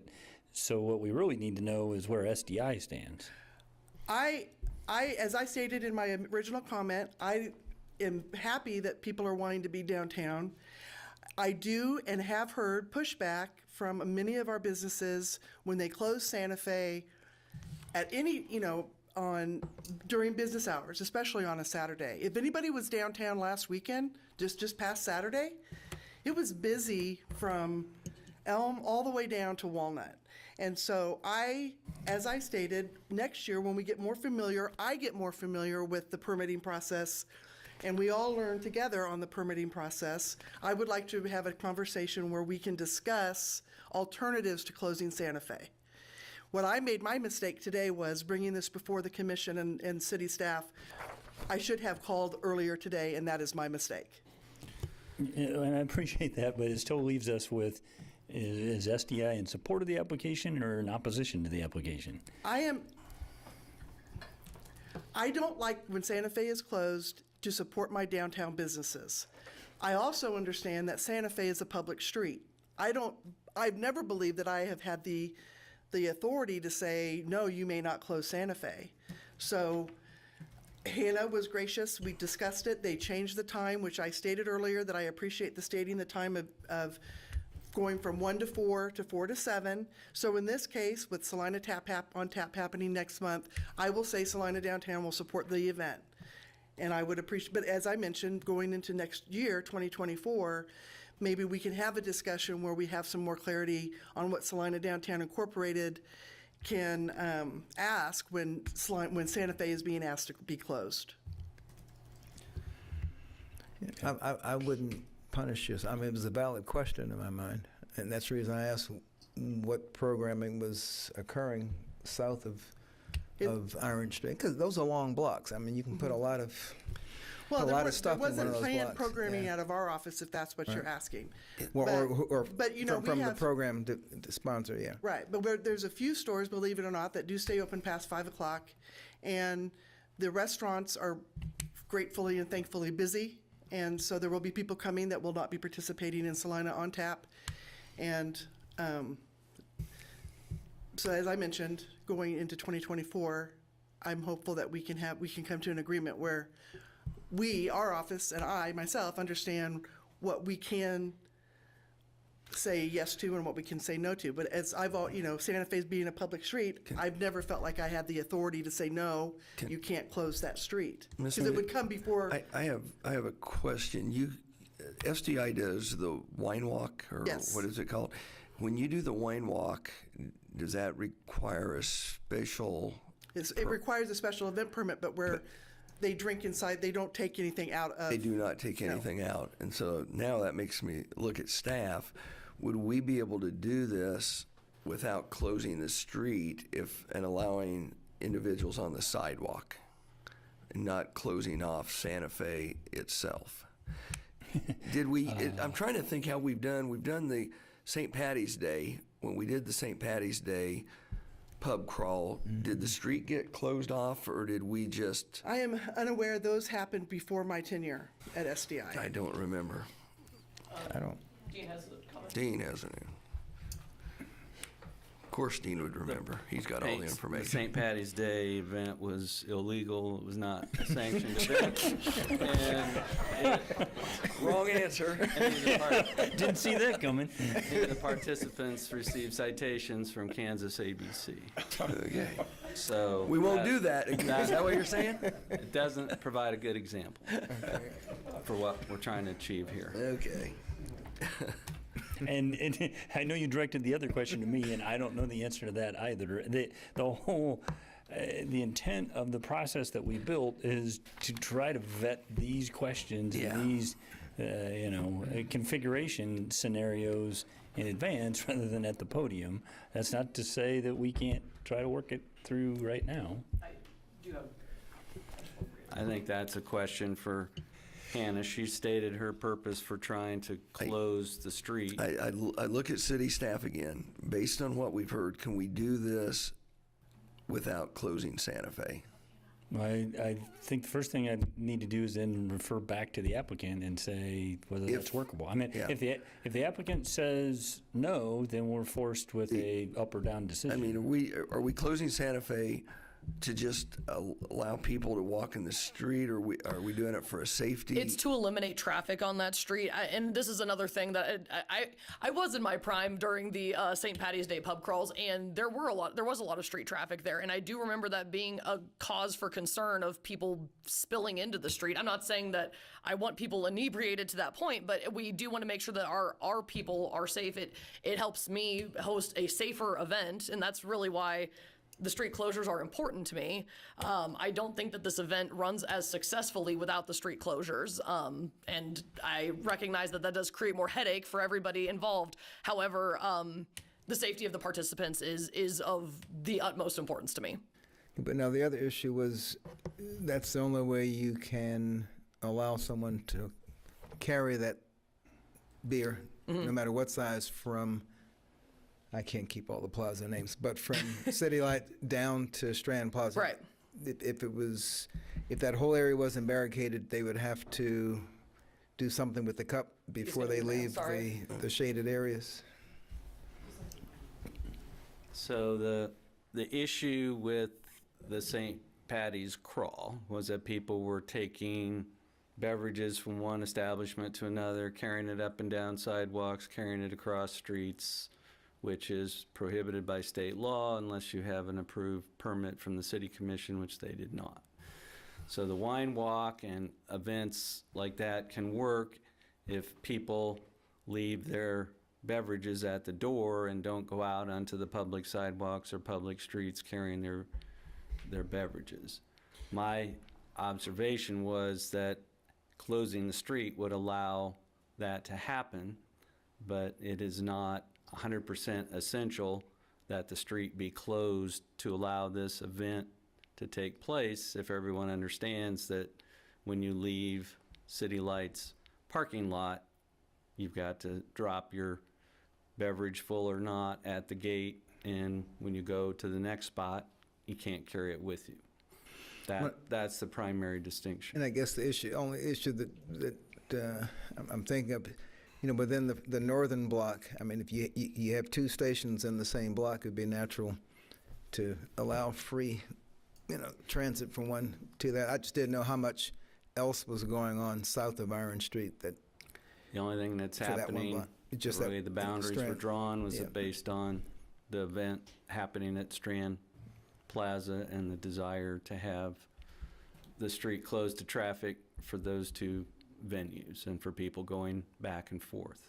But if people leave their beverages that they've sampled at Strand Plaza and don't carry anything up and down the public right-of-way, then it is not 100% essential to have the street closed. The street would be closed as a safety precaution.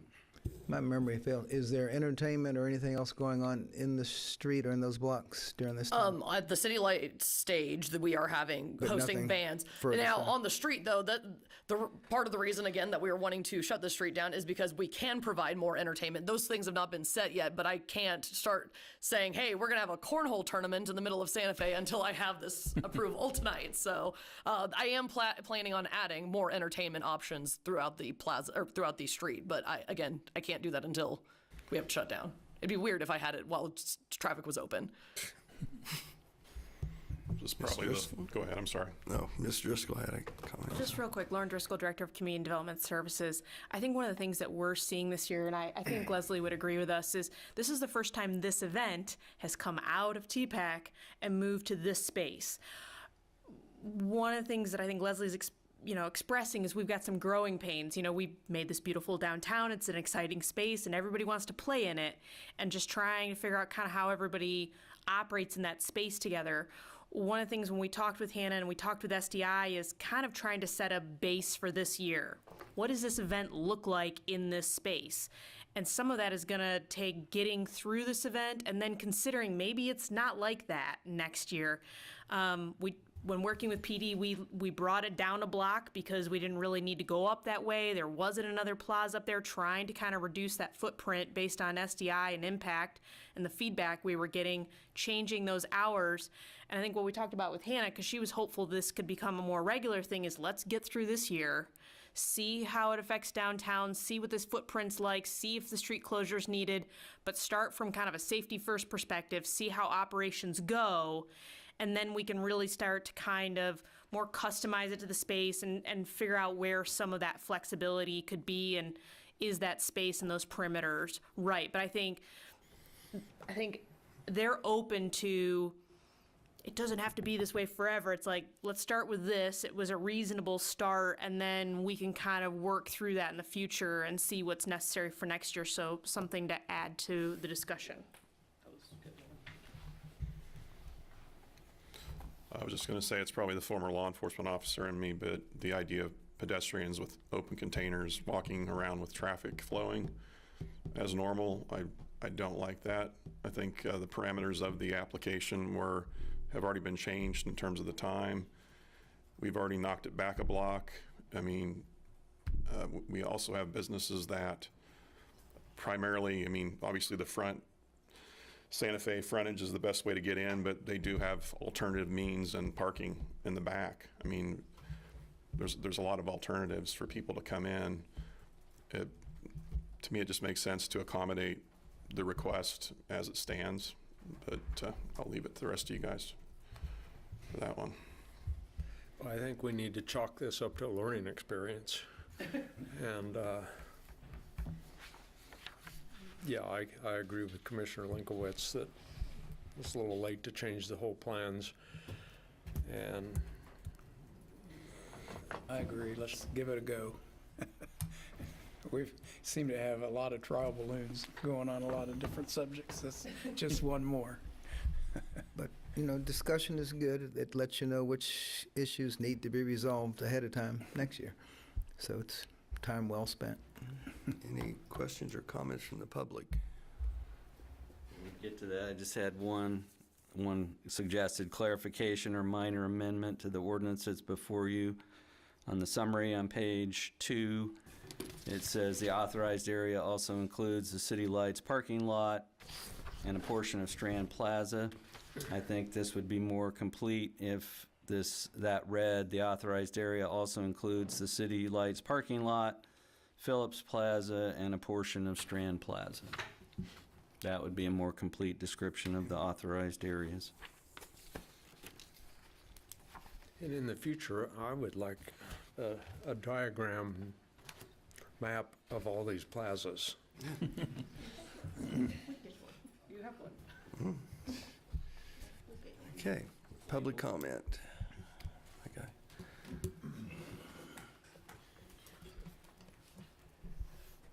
Ben Winhole, Salina. I agree with Hannah. The street needs to be closed off because if you're going to have people, and with Commissioner Linkowitz also, if you have people going out into the streets, taking their beverage and there, you definitely don't want any traffic going downtown. Also, we're only talking a 3-hour period, 4 to 7. So I don't know. It isn't like Salina downtown is closed off all day, an all-day event. It's 4 to 7. But I do have a question, and possibly Hannah or SDI can answer this. When the barricades go up at 4 o'clock and you have all the cars on Santa Fe and Iron, how are you going to get them out of there?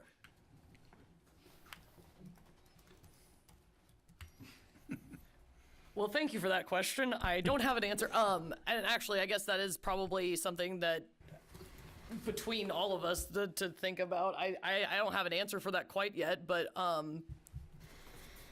Leslie, do you have any? Or Lauren, thank you. Sorry.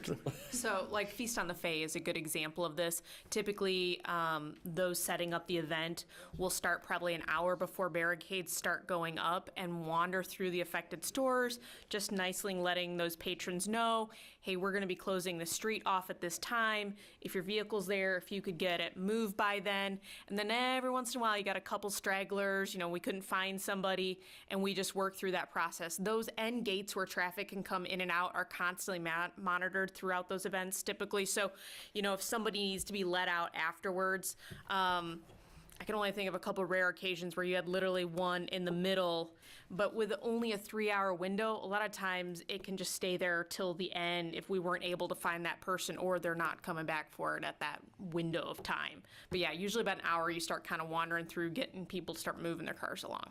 Is there a press release or anything that goes out so people know? Well, SDI, yeah.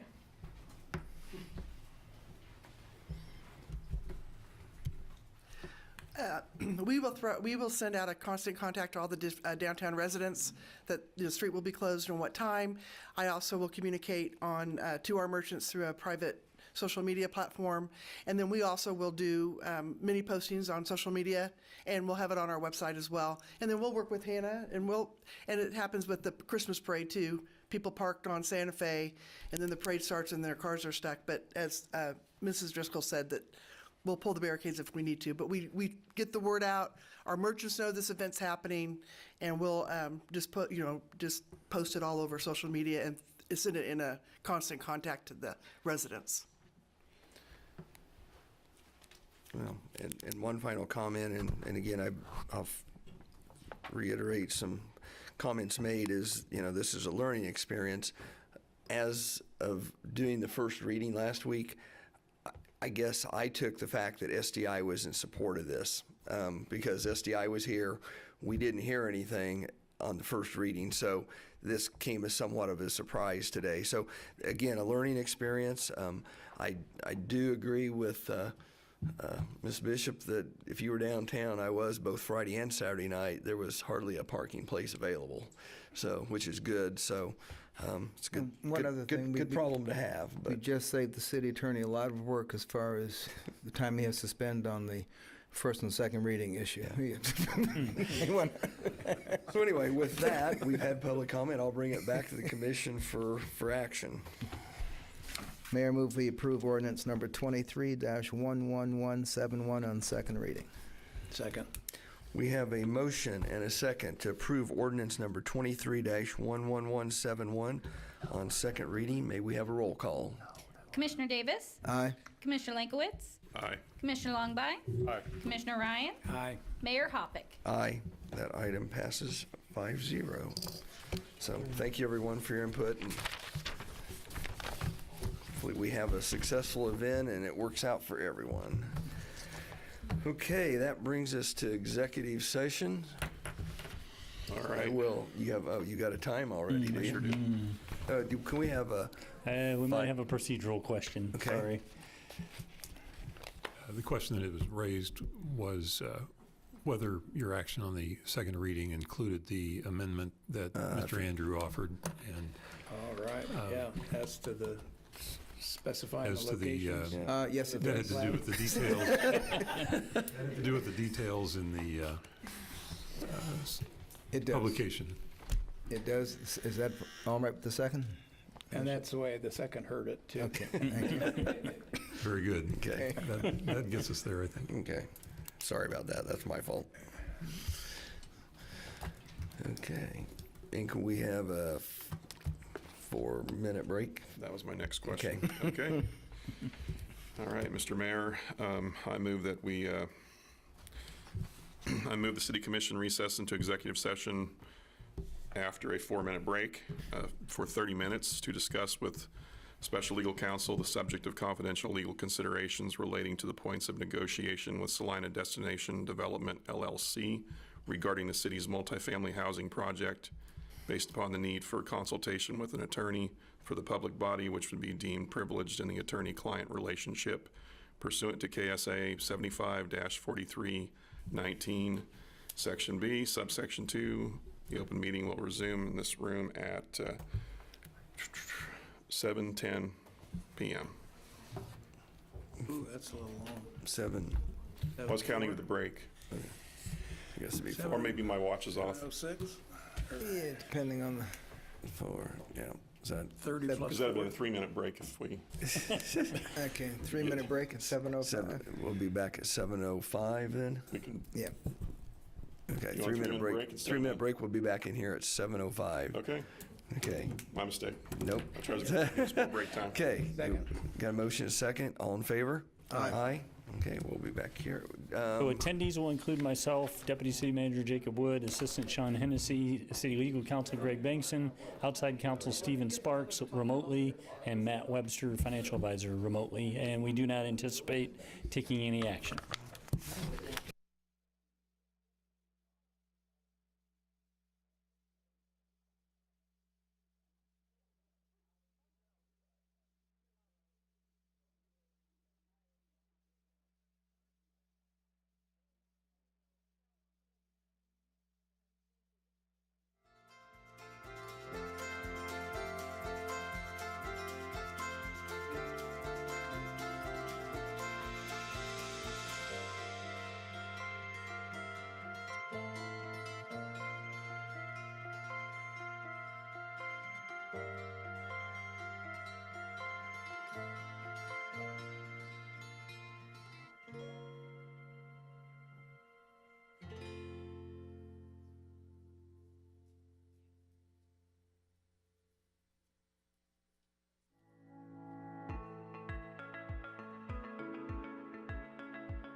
Just on time. Okay, we are back in session.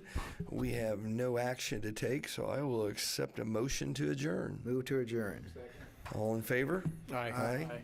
Okay, we will see everybody in 2 weeks, September 11th, I believe.